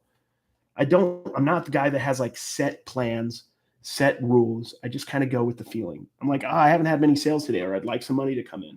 I'll just sell my stuff. It's all assets. And the key in eBay, the major key is not necessarily, I think a lot of people say get top dollar or make as much as you can on each item is the key. I don't think that's the key. I think the key to eBay is selling your items, sometimes at a loss, which seems weird, but sometimes you've had an item forever. You spent $20 on it. Somebody offers you, maybe you have it up for 40. Somebody offers you 15 plus shipping or whatever. You're going to lose $5 or even more with fees. But that $15, you can go now, instead of having that sitting in an item that's been sitting forever, you can take that $15 cash, and that's $15 is going to buy me 15 cards, or that's going to buy me 3 plushes that are worth 50. And I turn that 15 that was a loss into $50. Does that make sense? That's how I think of it. What's up, Carrie? Hope everyone is doing good out there. Oh, dude, I'm sorry, Mikey. That's a tougher spot, bro. You should visit your sister during the air show. You're in Huntington, yes. I need to go visit her. I haven't seen her for a while since my dad died, which was like 7 years ago. I need to go down there. I haven't seen her since then. I love Huntington, though. Huntington is my favorite. I used to go to they have like the surf competitions there. I'd go back in the 90s and 2000s when I lived in Utah, but I was going back as a teenager. I'd go to the surf shops and get my new O'Neill swimming trunks that were with like palm trees on them or whatever. I used to idolize California. I'd listen to I Just Want to See Some Palm Trees. What is that? Everclear. I would just like cry almost. I'm like, I miss California. More of the image than the actual place, probably. I remember when you could get 2,200 square feet house in Vegas suburbs at the pool for $85K on foreclosure. Wow. I always have so much more trouble pricing sports cards since the same card swings so much in the sale to sell. Beckett prices are basically guesses. Yeah, Beckett's kind of fun to read and it gives you a general idea, but really eBay is cards are so entertaining. Like they are the stock market on steroids. Like this dude right here. I don't know who he is. Malik Cunningham. I think he's still in college. So this is the thing. This is numbered to 75 rookie. Some people would say you probably should hang on to this till the season starts. Say he throws 3 touchdowns in a game. This card, which I might have been able to get $10 for, $15 for, might be worth $30 that night. And I've done it in the game. I've done videos on this. Like there was a guy, Evan McPherson, Cincinnati Bengals, the AFC Championship game. I had bought a bunch of his rookie cards for $0.25 or 50 cents a piece. Some of them were like parallels and everything. And he was playing well. He was hitting a lot of field goals. I'm like, this seems like a good deal. It was like, and I put him up on eBay for like $3 or $4. Paid 50 cents, $3 or $4 each. Not bad. He hit a field goal towards the end of the game, and I immediately took him down. I saw nothing on eBay about what his prices were. It was too new, and I just added. I'm like $5 each. I think I sold a couple. Then he hit the game winner, and I put him up to $10, and I sold like 7 in a row. And then I think I put him up even higher and sold one. And then I put up the parallels up to 40, 50, and then took them down. I think I ended up selling the ones that were rarer for the same price a couple days later. But it was like that moment. I've had that happen with sports cards several times. There was a guy named Damian Williams for Kansas City Chiefs a couple years ago. He scored 2 touchdowns in a game and scored one near the end of the game. I bought an autograph for $5, put it on eBay for like 15, something like that. He scored that second touchdown. I think I posted it like 25 or 30 and it sold instantly. So there's a lot of things like that with cards. Like if you have best offer on and say, I'll pick out another guy. This guy didn't pan out. Quentin Patton, this rookie. Say, you start getting randomly 6 offers on the same card out of nowhere. It's almost like best to take the card down and see why are people offering? Did he score a touchdown? Did something happen in the news? And then you go see what's happening and then you up the price. It's fun. It's like the stock market. Hey, Joe Deals, how are you doing? Born and raised in Berkeley, California, moved to Springville. I love Springville, going on 6 years now. I just packed up my stuff and moved out, not knowing anybody here. Love it. I love Springville. We used to go to Springville all the time. We used to do in Utah, My shop, 1851 AD, was furniture and decor. Mine and Don's shop. We mostly did furniture, and we would deliver a lot to Springville for some reason. And we were like an hour away, hour and a half away.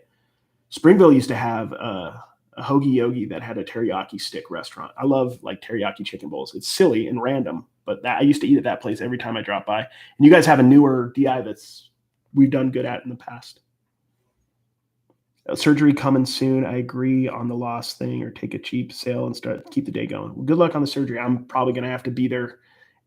So far, I'm doing okay, but if it gets much worse, I'm probably going to have to do the same thing, which I'm not looking forward to. Thanks, Carrie. Got the call. Call it a night. I'm older than Kevin. See you at the 127. I'll see you, Ivan. And I appreciate you being cool and patient with me about the hat. That was on me, not Kevin, not Dave. I meant well. I just took forever, and I apologize. It's more just procrastination than anything, if I'm being honest. I keep forgetting to do it. What was your first job growing up? My dad hooked me up with the people at the Burger King, the BK Lounge.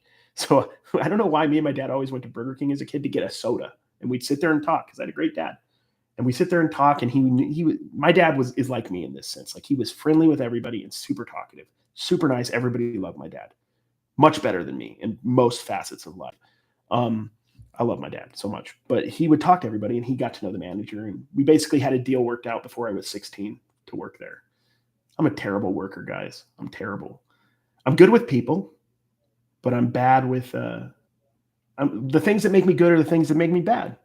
I'm good with people. I'm easygoing, but I'm also easygoing. Like, I'm going to be late most of the time. I'm gonna sometimes be eating a chicken nugget in the back instead of grilling up my hamburger. I don't know if steal's the right word, but I used to eat chicken nuggets all day there for free. All right, Hot Duke, take care, man. Alive, whoa, right? I'm just going to be live a few more minutes, guys. I've been on like an hour and a half. I'm surprised I have 60 people in here. This is insane. A lot of spectacular sports, trading cards, comics. Yeah. Terapeak is gold for sports card pricing. I need to get more into Terapeak. I spent years not doing it, but I've seen people looking at it, and I think you're right. I think Terapeak's a great tool. Sports cards, comics. I heard somebody saying in a different podcast or show I was watching that comics might even be better than sports cards, especially graded. Spider-Man can't blow a knee, or, he can't automatically do something horrible that somebody will, devalue his cards or whatever. Spider-Man's Spider-Man. He's always going to be Spider-Man. Nothing's going to happen. He's not going to get injured. So comics are similar vein of sports cards, and I do enjoy comics, and I've learned a bit the last couple of years about them. And when I find good deals, I'll buy them. But I don't know as much. Bad with authority. That's the truth, man. I mean, I'm nice, but that's good and bad. I'm a pushover. I'm nice at times, but then, not always been the most dependable person. And you could probably glean that from the videos and stuff you've seen. Dave told me when we first started the Trash to Cash podcast that I'm very serious about this, is what he told me. This is a little insight into Dave. I'm really serious about this, and you got to do it every day. At this, we can mess with the time, but we got to do it every Sunday, and I don't want to miss a week, and we haven't. So a little bit of accountability, right? And now I'm like, I would never miss it. Now I'm in the habit, but before the habit, I could have seen myself just doing a couple and then that happens with podcasts a lot. But that's the one thing I can guarantee about Trash to Cash. We will never miss a week. We've done it when we've been on vacation. We'll never miss a week. So if you don't see Trash to Cash, it's because we probably told you we're done, which isn't going to happen. Me and Dave, I think, are in for a good 50 years of Trash to Cash at least. And then hopefully Kevin will stick around with us. Hey, what's up, old school picker? How you doing, bro? How did you first meet Dave, the NC picker? I talked a little bit about that. I met him, I think, through Kevin, because Kevin wanted to learn about TikTok, and then Dave wanted to learn about TikTok, and we just got on a call, and me and Kevin and Dave, we all hit it off pretty well. Me and Dave started our podcast, and then Kevin, we're in a group chat on Instagram with Kevin and Philly and Kayla, the homeschooling picker. And I think Kevin started talking to us like he said, your podcast is good. This is like, I know a lot of people think we brought him in, but no, he came up to us and wanted to be in. So yeah, he said, I really love your podcast and I'd like to be a part of it, basically. Kevin, Kevin's a great guy, and he has a lot of following, and it helped their podcast a lot. And he's fits really well in what we do, because me and Dave by ourselves sometimes can be too boisterous, and Kevin is kind of like the straight man in comedy, right? He's the guy that kind of will keep us in line, keep us serious, keep some sort of a semblance of organization going, while me and Dave just riff off. Well, Dave's actually does that a lot too, if you guys notice. I'm the one that can just go in there free flow and riff. I don't have to take anything too serious. I'm the lucky one. So what made me really start reselling? That's a good question. I started reselling just after college. My mom, I had sold some cards for fun because I enjoyed it. I don't even know why I did it. I have no idea why I did it. I did yard sales as a kid and card shows, so I think I was always a reseller deep down. But I basically, my mom brought me, I was living in the basement. She brought me she knew I had sold a few cards, lots on eBay, and she brought me a sealed Pokemon game for my little sister from the closet that she never used. And it was just stuck in her closet and she had moved out. And she's like, just put this on eBay. And I started it at $1 and it sold for like 70. I think it's probably worth like 1,500 now. But it sold for like $70 and I got hooked. Started watching Pawn Stars, and my dad did too, watch Pawn Stars and American Pickers. And slowly but surely I started going, instead of getting another job after In and Out. And then slowly but surely I went from, I'm just going to do this for a little and go back to school, to I'm not going back to school because I was going to go back and be a teacher. So it just kind of happened. I went with the flow. You should collab with Art of Resell from Lost. I would love to do that, Victor. Art makes, if you guys aren't following Art of Resell, dude, his videos are legit. I'm envious of how good his videos are. It makes me want to step up my game. I'm not a master editor. He is great at editing. He's got the personality. He's got the chops. He knows what he's doing. Got the personality, and he's got the editing ability. He is a surefire 100K plus YouTuber here soon. It's just going to happen, just inevitably. If Trash to Cash podcast were the Three Stooges, which one would you be? Oh gosh, I don't even remember the Stooges. I'd be whichever one the fattest one was. Mo, Curly, Larry. I don't remember. I think it's Curly. Was Curly the bald one? Hey y'all, what's up, bearded Pokatuber? How you doing? Flow's the way to go. Have you had any job you weren't fired from? Yes, Jan. I've quit a lot of jobs. That's I don't know if it's advantageous to tell you guys all this. I'm just being honest with you. Burger King, I quit. I quit most places, but I've been fired from several. I did, so I did a couple jobs while I was a reseller because I had to about 4 years ago, just money wise. I had to go back and work. I was still like a full-time reseller, but I went back and worked. I worked at Cricket, which was awesome because I could and I wasn't fired from there. I was a manager or whatever, assistant manager or whatever. And they just never got me any help. They wanted me to hire people somehow, but I couldn't because I couldn't leave the store and I didn't have training on how to do that. So I would Cricket was so dead all the time, the wireless store. I would just sit and post on eBay for 8 hours a day and get paid. That's what I did. Then I quit because I got fed up with it. I literally walked across the street to the parking lot and went to Sprint and got hired immediately there.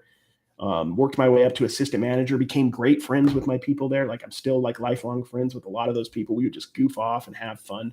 I did get fired from there.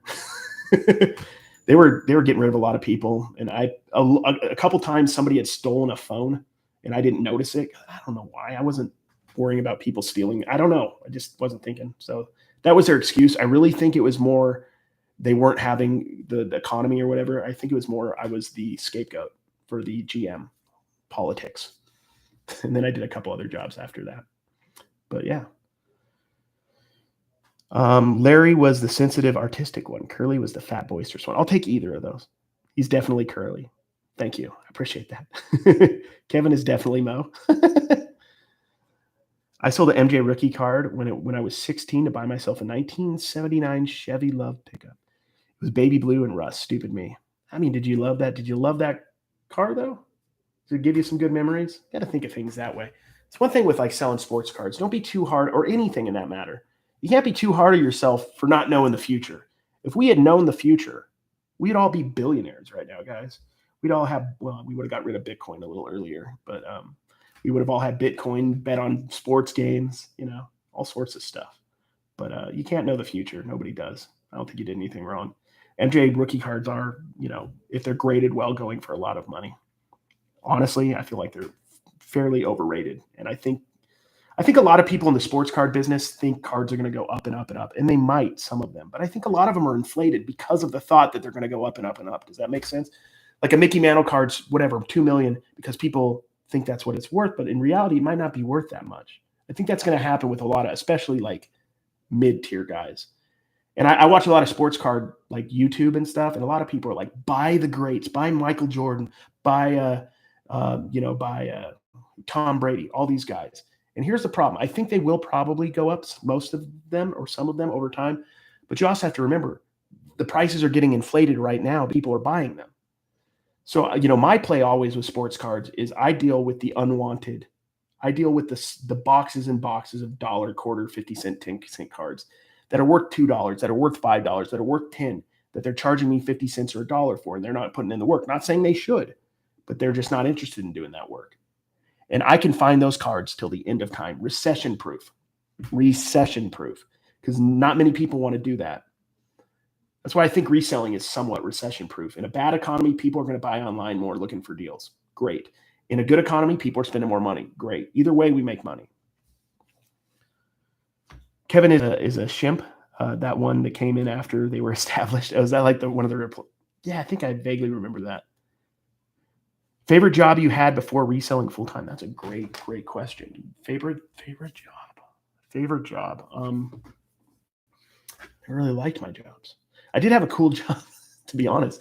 I did have a cool job in college where I would just go. I was the toll booth operator of like a garage or whatever. So I was just, then they let you do this. I was just studying and doing my homework and then letting people in and out and taking money. That was easy peasy lemon squeezy. Got fired probably. I think I did.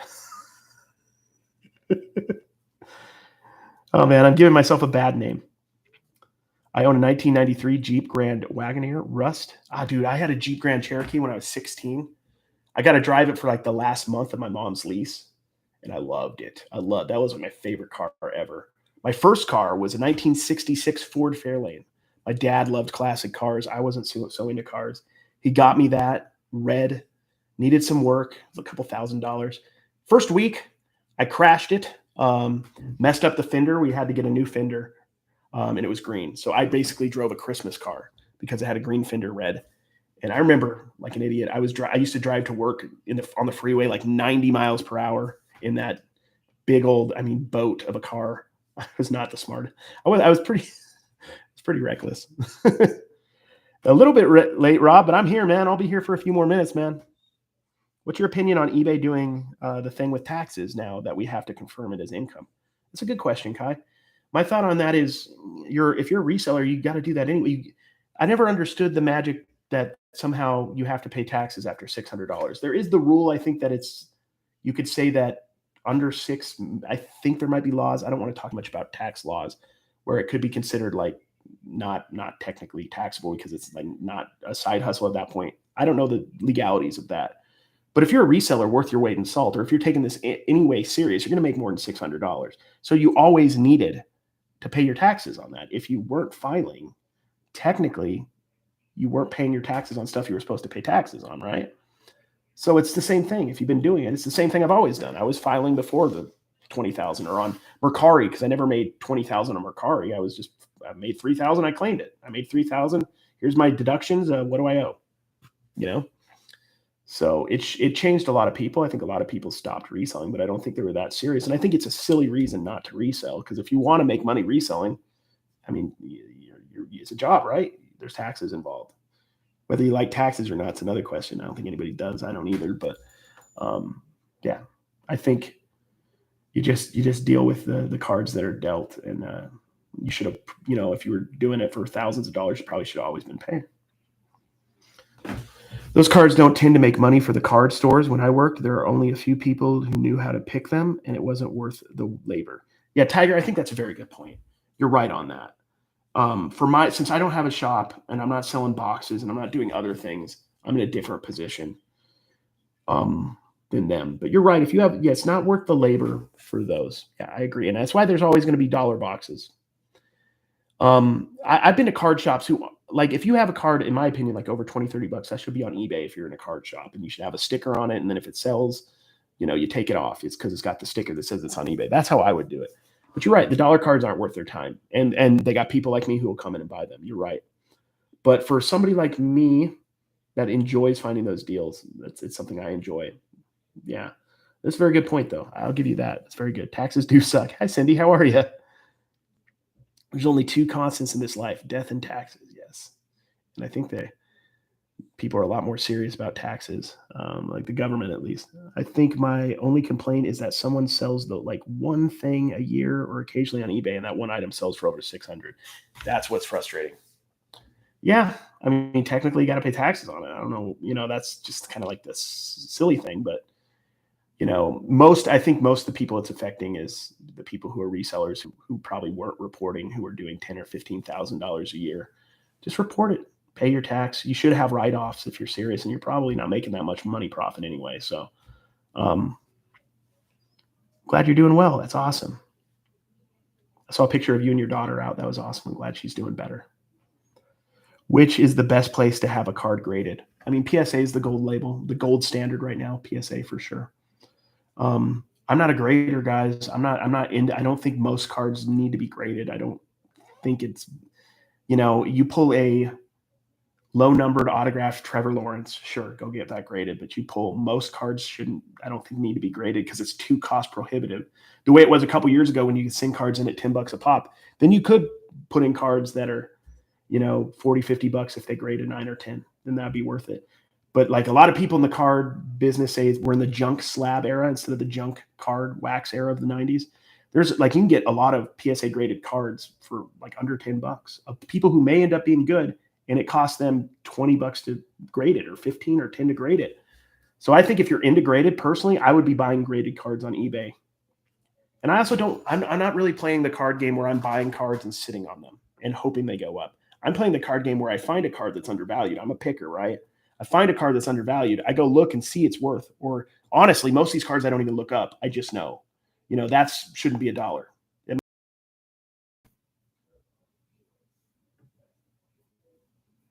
Am I online, guys? What happened? Let me know if I'm here. Something happened. Am I still live? Okay, sorry. Yeah, something popped up and said I wasn't live anymore. That was weird. I have fairly decent internet here. Yeah, but I mean, I'm a picker, so I like to buy cards that are already I know the value or basic. And to be honest, I don't know if this business model is best for everybody, even me sometimes, because I should probably focus more on classic picking at times, not so much on cards. But I love cards.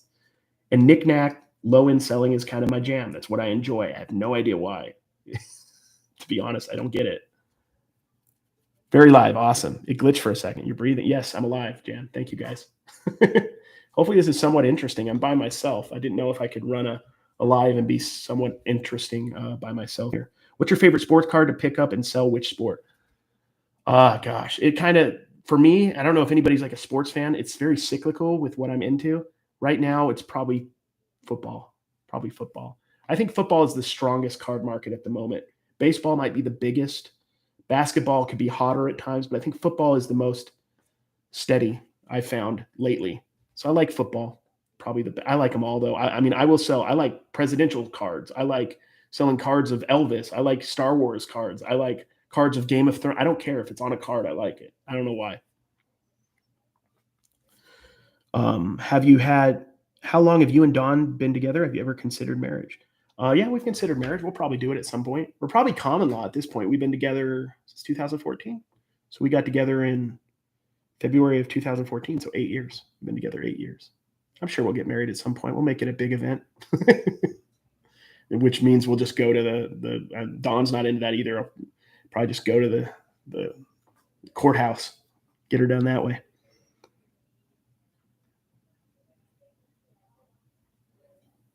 This is nice. I don't have anyone to watch Wednesday nights. Awesome.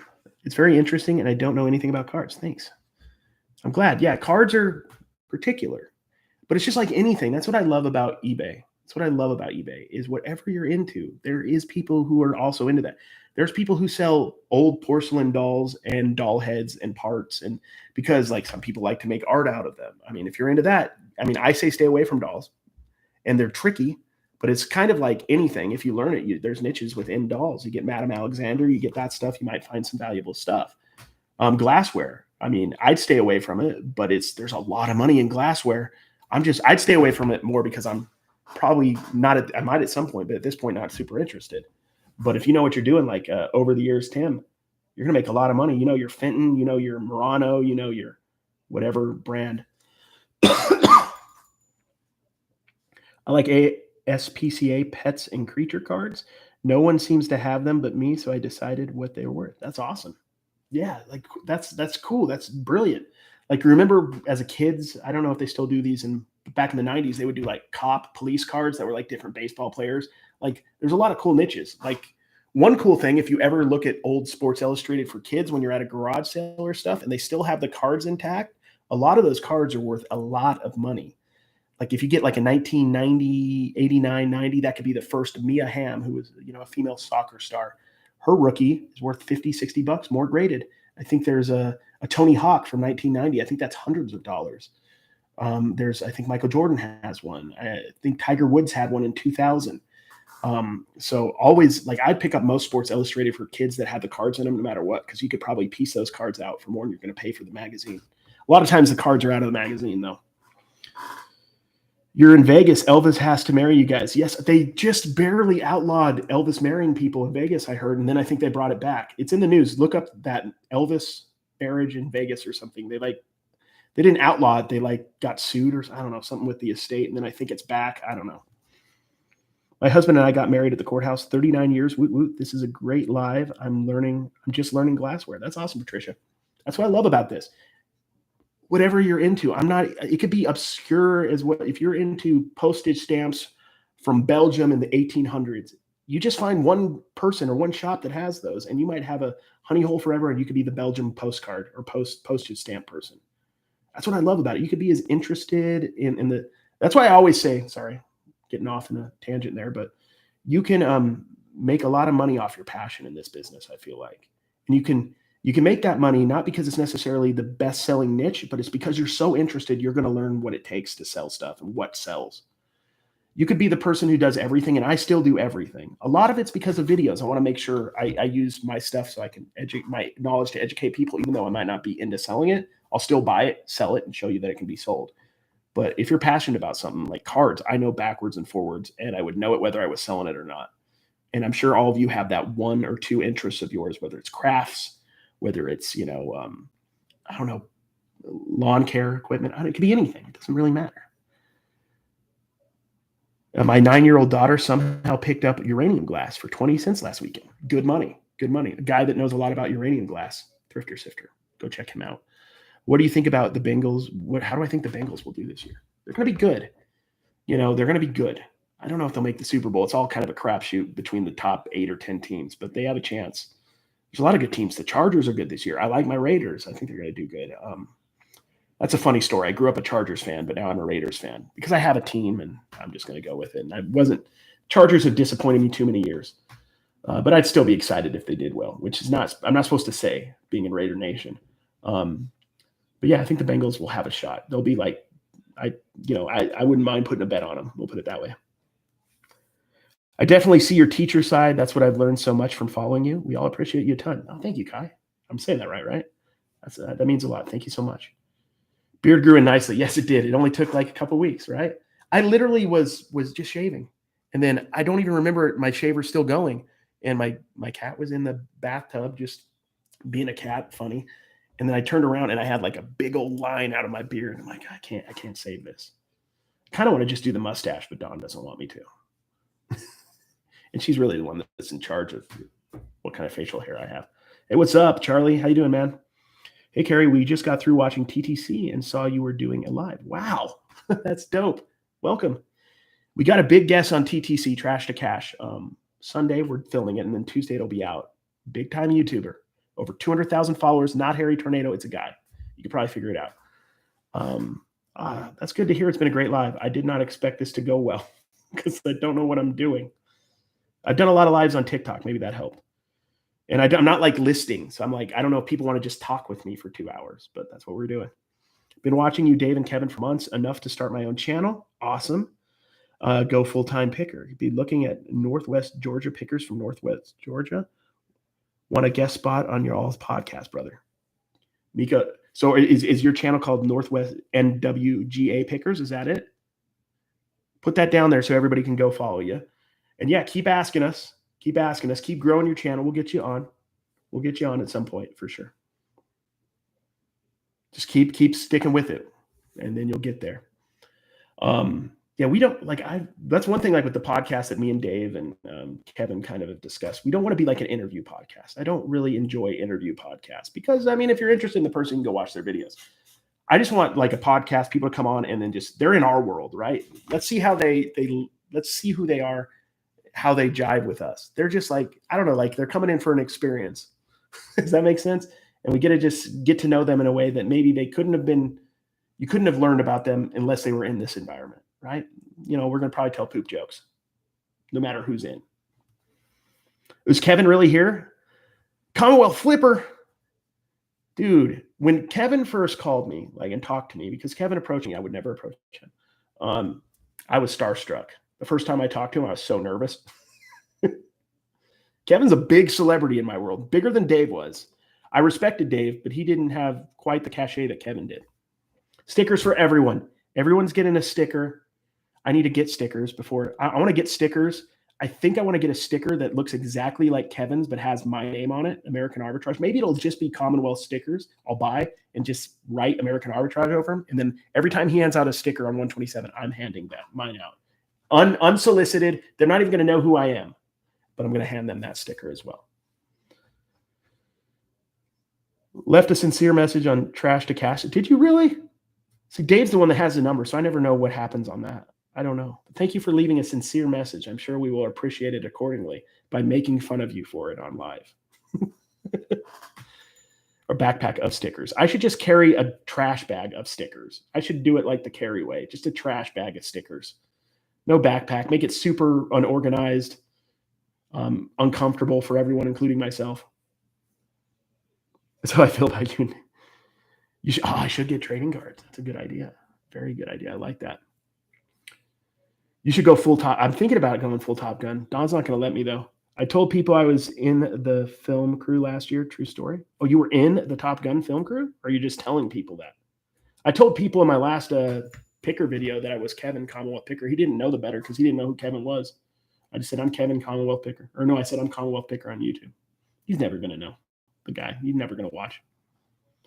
Farted at the urinal today. Well done. Well done. I'm glad that you got the message from that, was that you should just do it. You guys are the best. Definitely get stickers. Awesome. That's right. I'm sure Kevin will have Trash to Cash stickers on him when we go yard selling together. I'm not as old school Picker. Oh, look, Kevin's changing accounts. I'm still wondering if Kevin is American Arbitrage's secret lover. I'm thinking that might be you, Kevin. I'm just letting you know, because sometimes I'm like, who is? It's like Dave or Kevin. It's got to be one of the two that's messing with me. Yeah, we got to get Kevin. I got Kevin on a live. I'm one of the few people that ever have Kevin on a live because transactional, baby. He wanted to come on my TikTok, and he came on barely able to with his connection. Dude, who is it? I got to figure out who that is. Now we got Commonwealth Picker. We got the big dog in now. Oh, man. It's got to be you, man. It's got to be you or somebody involved with your family, dude. Or maybe Dave's here lurking the whole time and doesn't even want to talk, which Dave would be in here talking. Hey, I'm 57. Does that mean I'm an old man on the block now? Like the oldest? No, you're not the oldest Picker at all. 57's not that old. Kevin's not 57, but he acts like 85.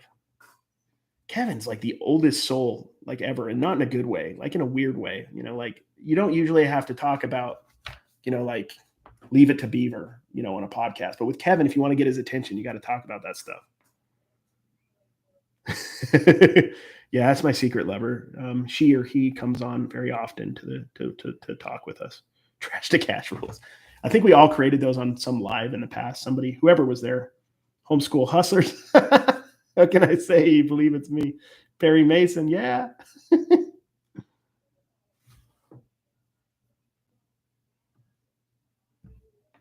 It's FleaCon's birthday, everybody. If you want to go sub, for real, FleaCon has great videos, guys. Great dude. FleaCon, he does like flea markets in California, and a lot of the videos I've seen, it's like from the vendor's perspective instead of from a buyer's perspective. Very good, well done movies. Movies, is that what we're calling them now? Movies? Great dude as well. Definitely give him a sub if you guys don't mind. I'm almost out of AOL minutes. I need to go get a new disc. I knew it was you. Apparently, they're holding this message for review. I'm going to accept it. Kyle F says your secret loved one is Kevin's 21 nipples. And you guys know, if you know, whatever you think the number of Kevin's nipples is, it's +3. So that's 24 nipples.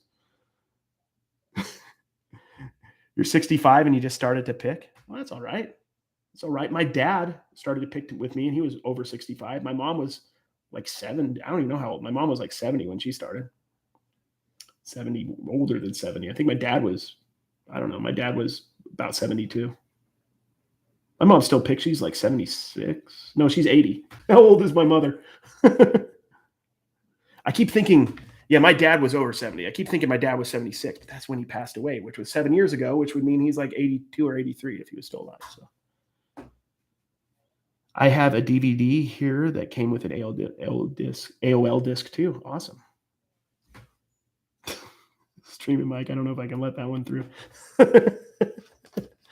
45 here.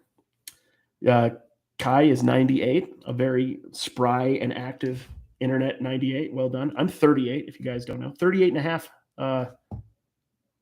yesterday. 38 and a half yesterday. 48, not bad. Just doing ages now. Ping G, I'm 74 and been reselling for over 20 years. That's awesome, Ping. Wonderful. Always good to have you in the lives. Trash to Cash t-shirts are on the way, 5 days away. Awesome. That's dope. I'm excited. Kevin's the one that gets that ball rolling. If it was up to me with merch, it would be much like my regular merch. There is none. I need to do it though. There might be a demand for like 10. You know what I want to do if I do merch is I want to do numbered merch. So I'm going to do like 20 hats. They're all going to be hand numbered. And then like one's going to be a 1 of 1 and it's going to be like in gold ink with the, like, I don't know, not my autograph, somebody important like Josh Jacobs from the Raiders or something. Death Valley, Sean wants a find shirt. Gary doesn't look a day over 28. Yes. I love you. You're the best. The problem, like if I take my hat off, you can see all my gray. That's where it comes in. But no, I'm wondering if I'm going to be like my mom. Because my mom, we're French. So my mom doesn't have any wrinkles. I have a little bit already. My older brother has really like oily. That's why I get a lot of pimple skin. So maybe I'll be lucky. 67 last week and just started reselling. Congratulations, Hanford Findings. Awesome. It's exciting, isn't it? Reselling is wonderful. I think it's a great thing to do at any age. Like I'm talking, I wish I would have started when I was 15 and not worked at Burger King. I don't plan on retiring at any point because I'm kind of retired now, right? Kind of retired now, doing my thing. But as long as I'm able to do this physically, which I hope I can, I'm going to do this forever. And, sometimes I might do it more than other times, but my real age is 15. I think my real age is also like probably around 15, 16. I just got my Ford Fairlane. I'm about to run into the side of a wall, which is exactly what I did. This is not surprising if you know me, but I was driving down a hill in my community, going down to the main road and didn't have a radio in my 1966 Ford Fairlane. So I had like a little portable radio thing that had hookup speakers and the speaker fell on the ground or something. I went down to grab it to pick it up like an idiot. And I ran into the wall, going like 10 miles per hour. It wasn't that bad, but still could be dangerous. The thing was a boat. I don't think I felt anything, but I totally messed up the side. Had to get my Christmas green fender. Somehow we lucked out and found one of like 3 fenders in the US or something. It's like in Utah or something. I don't remember how we got it. And you've inspired me so many people and you've inspired me and so many people in this chat. That's awesome. We're a community, guys. We're all in this together, ultimately, in life, in reselling. The more we can help each other, the better off our lives are going to be. The more fulfilling our lives are going to be. Find any hair product sponsors? I'm working on it. I think I just need to cut my hair. Kevin will say that, I'm sure. The real question is, am I taller than Dave? Dave, to be fair, was taller than I knew Dave's height. He's like, what is he, 5'6", 5'5", 5'6"? So I knew he wasn't that. I'm 5'9.5", but 6'3" with heels, to be fair. So he wasn't that much shorter than me, to be honest. He was shorter than me. Shorter than Don even, I think. Poor guy. I did live on an old school picker channel. I did a live on old school picker channel 3 years ago. Dope. Chris Davis, 5'5". I started going gray at 18. I think I started like late 20s. The thing is good and bad. I think I'd be super salt and pepper if my hair was black, but my hair is brown. So like, but it's starting to, it used to just be my temples. Now it's going everywhere. And I feel like I'm not really balding, but I'm getting a widow's peak. So I think I'm just going to be like weird salt and pepper for a long time. Cause like I have gray in my beard, but it's like mostly brown. This live stream is sponsored by Just for Men. I wish I got some of that Just for Men money. I got to approve Commonwealth Pickers comment here because that's just, I'm just going to not read it and approve it. Yes, you look like a hippie. Get a haircut and get a real job. If you cut your hair really short and shave the facial hair off, I'll get a tattoo. Okie doke. Done. I'll tell you this, man. I'll do that, and I will get a tattoo with you at the 127. I'm not even joking. Or at some point in that general area that we're all going to be hanging out around each other. I will legit also get a tattoo. So, and I'll cut my hair if that's needed as well. And I don't know if you're being serious, but if you're being serious, we're going to film this because this is content gold. And it's on my channel.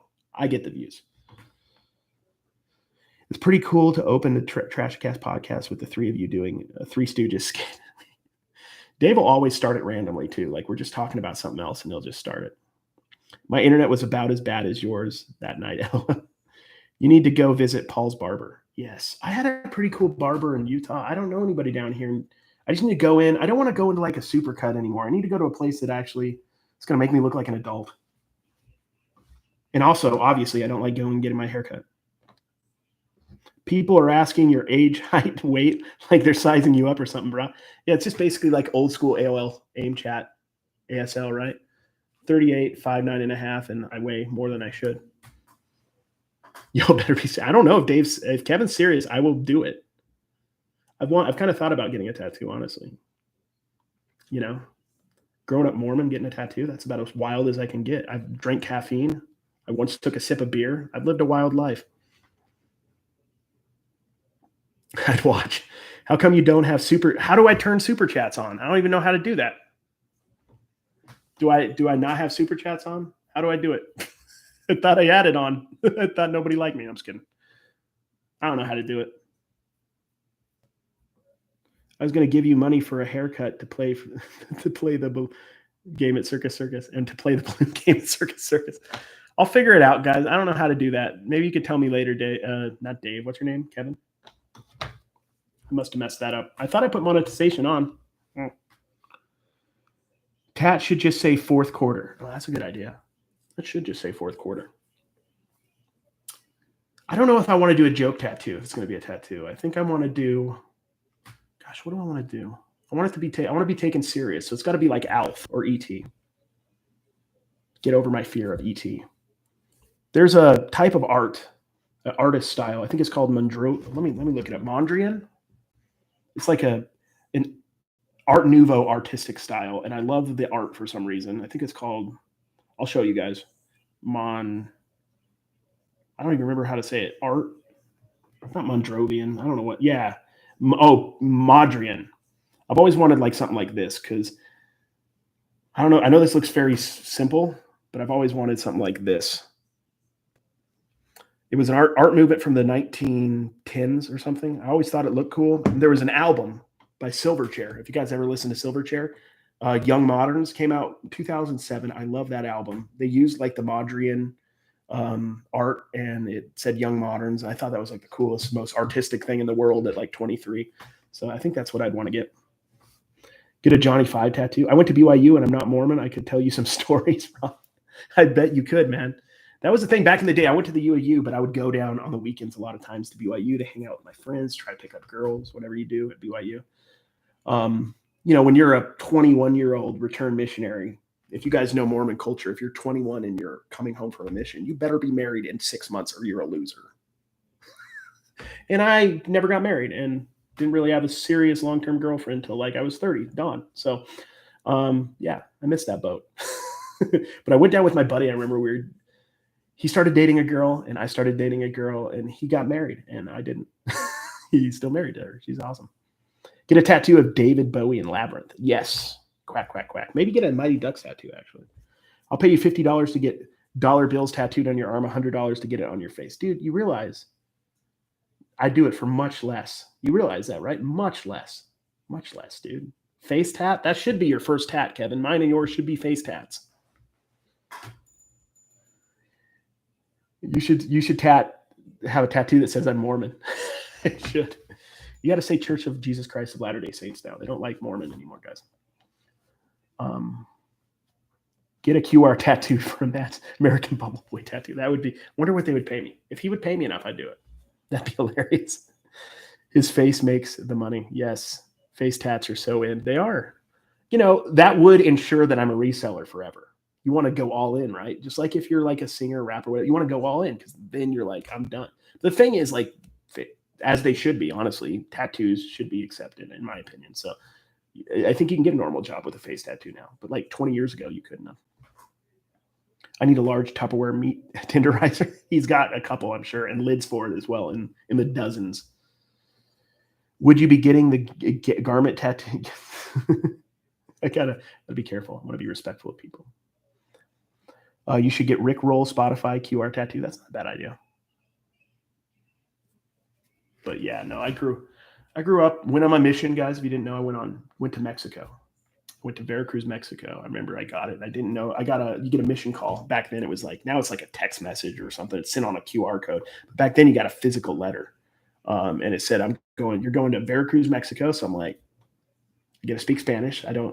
Back then, if you were in Mormon culture, there was a big thing. There was a movie that had come out called, I think it was Singles Ward. And one guy got his mission call from Utah to Boise. And that was always the thing. You don't want to go to Boise. You want to go somewhere foreign and interesting. You want to go to Europe, Africa, Brazil. You want to go somewhere cool, So I took a deep breath. I was like, yes, I'm going foreign, but I'm still close to home. It was like, southern Mexico, and went there for 2 years, learned Spanish, and walked around a lot. Had a good time. I loved it. Just reseller on your forehead. Yeah, there you go. Rick Ashley, full back tattoo. Go big or go home. Go big or go home. Did you actually? Yes, I did.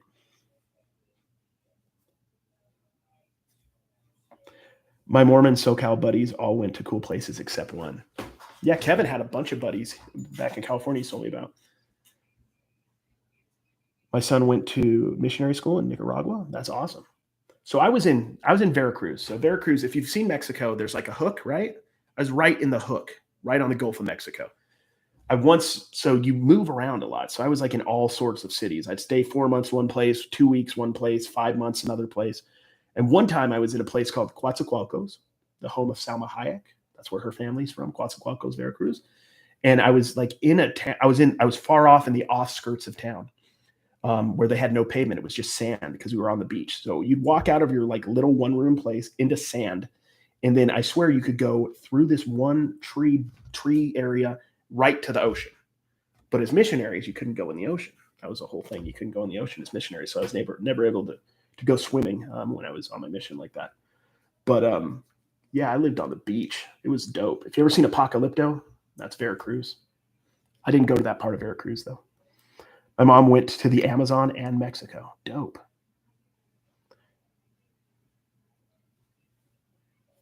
I don't really culture, like, I don't want to get too much into religion, but you'd probably guess about me. Yeah, I don't drink. Don't do any of that stuff. But I'm not, there's certain parts of religion I didn't really, I don't really go anymore. And I think they're wrong on a lot of stuff. But I do still consider myself culturally Mormon, and I do still love my Mormon friends and really comfortable around them and everything, if that makes sense. Why wouldn't you go in the water? So they had a whole thing about how the devil controlled the water. So apparently you might drown if you go in the water. So that's something you could talk about. Like, it's not something they considered sacred. So yeah, you couldn't go in the water because the devil. So yeah, I never did. Except when you baptize people, which is kind of weird because you're in the water there. You said you were involved in theater. Me too. Thespians. If your shows and how you handle yourself on the podcast. Oh, thanks, man. Yeah, I did. I was serious about theater. Like my parents were super cool. They took me to a very nice, I went to professional movie camera theaters, like training classes back in the day when I was a teenager, and I was really into it. So my parents supported me, which was very cool of them. I was very much into it. I was probably going to get more into it. It just didn't happen. That's why I would love to do that kind of stuff on a reseller tilt. Like if I could edit enough, I'd love to do like a reselling movie. I would I would dig that kind of stuff. I don't know what it would be, but maybe I should do that. I don't know if I'm capable. I think I could do the acting part maybe, but the rest I wouldn't know how to do.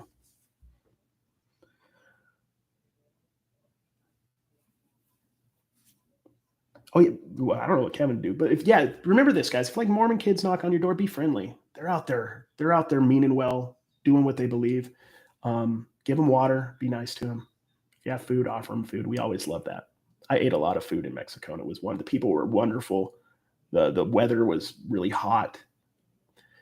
Best, they say it in Mormon culture all the time, best 2 years. It was best 2 years. I loved it. Loved it, loved it, loved it. I knew how you were we've kept you on. You said you were leaving like a couple minutes, 45 minutes ago. Well, if you guys don't mind, I'm here.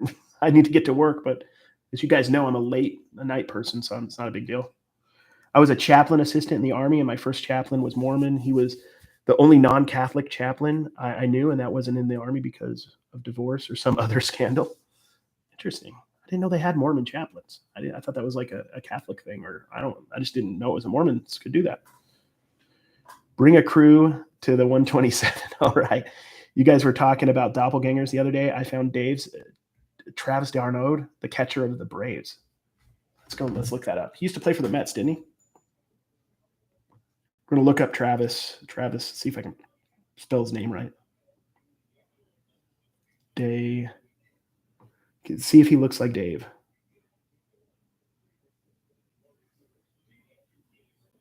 Trying to find one that he kind of looks like him. Trying to find one that would be a best representation of his face. Looks like him more at an angle. What do you guys think? Dave? A little bit. I can see it.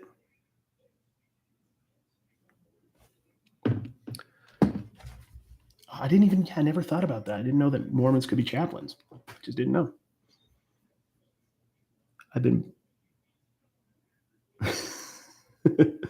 Kevin hasn't paid to be a mod yet. Do you want to be a mod, Kevin? This is like my first live. I don't even know how to make people mods.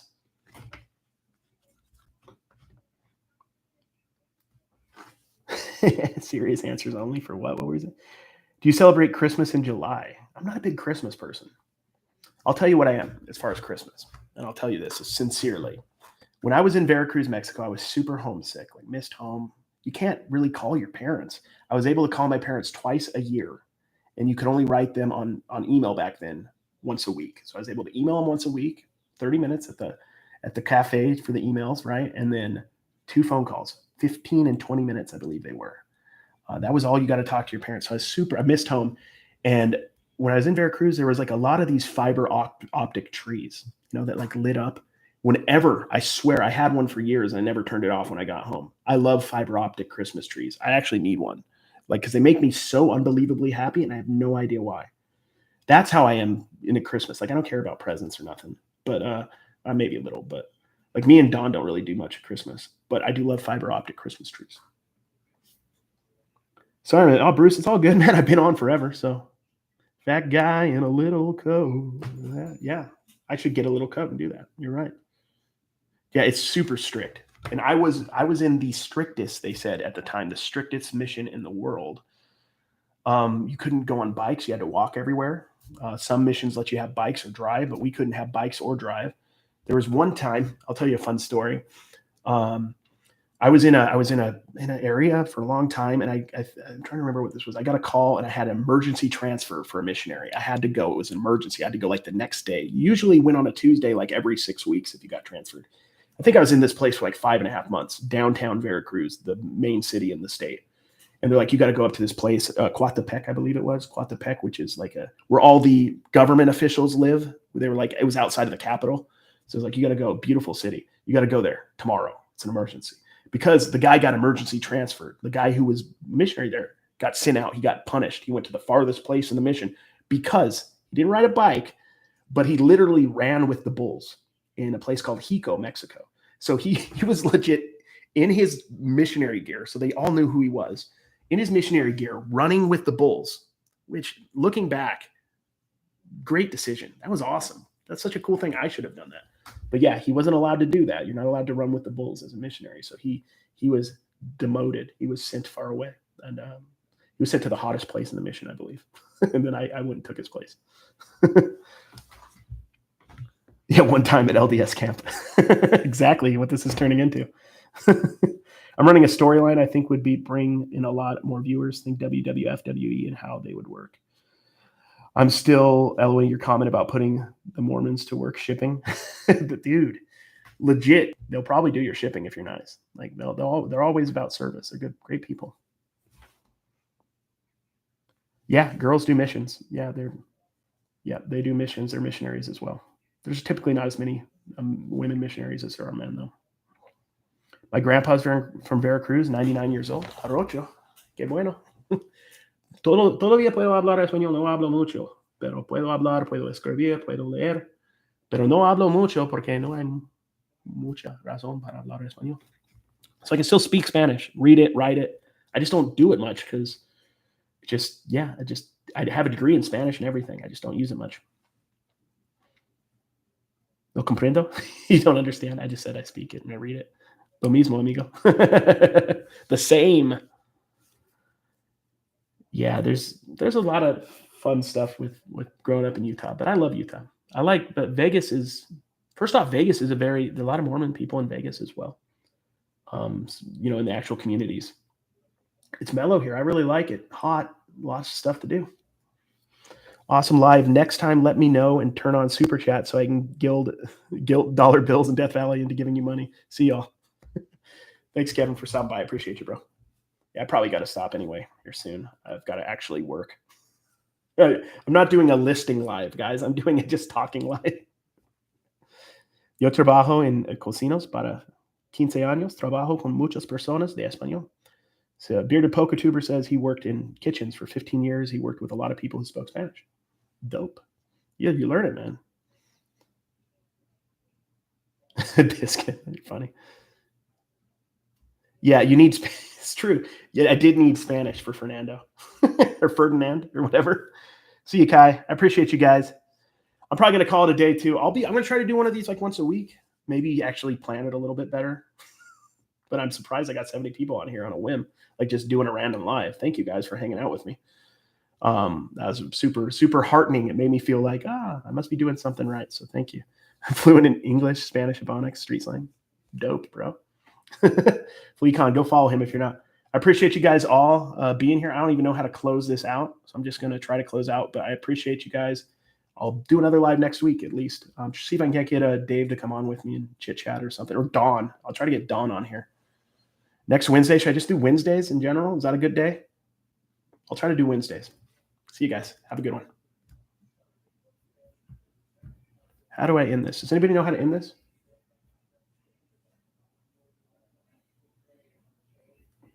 How do I end it and save? Does anybody know? Oh, end stream. It's the big button that says end stream. I appreciate you guys. Later.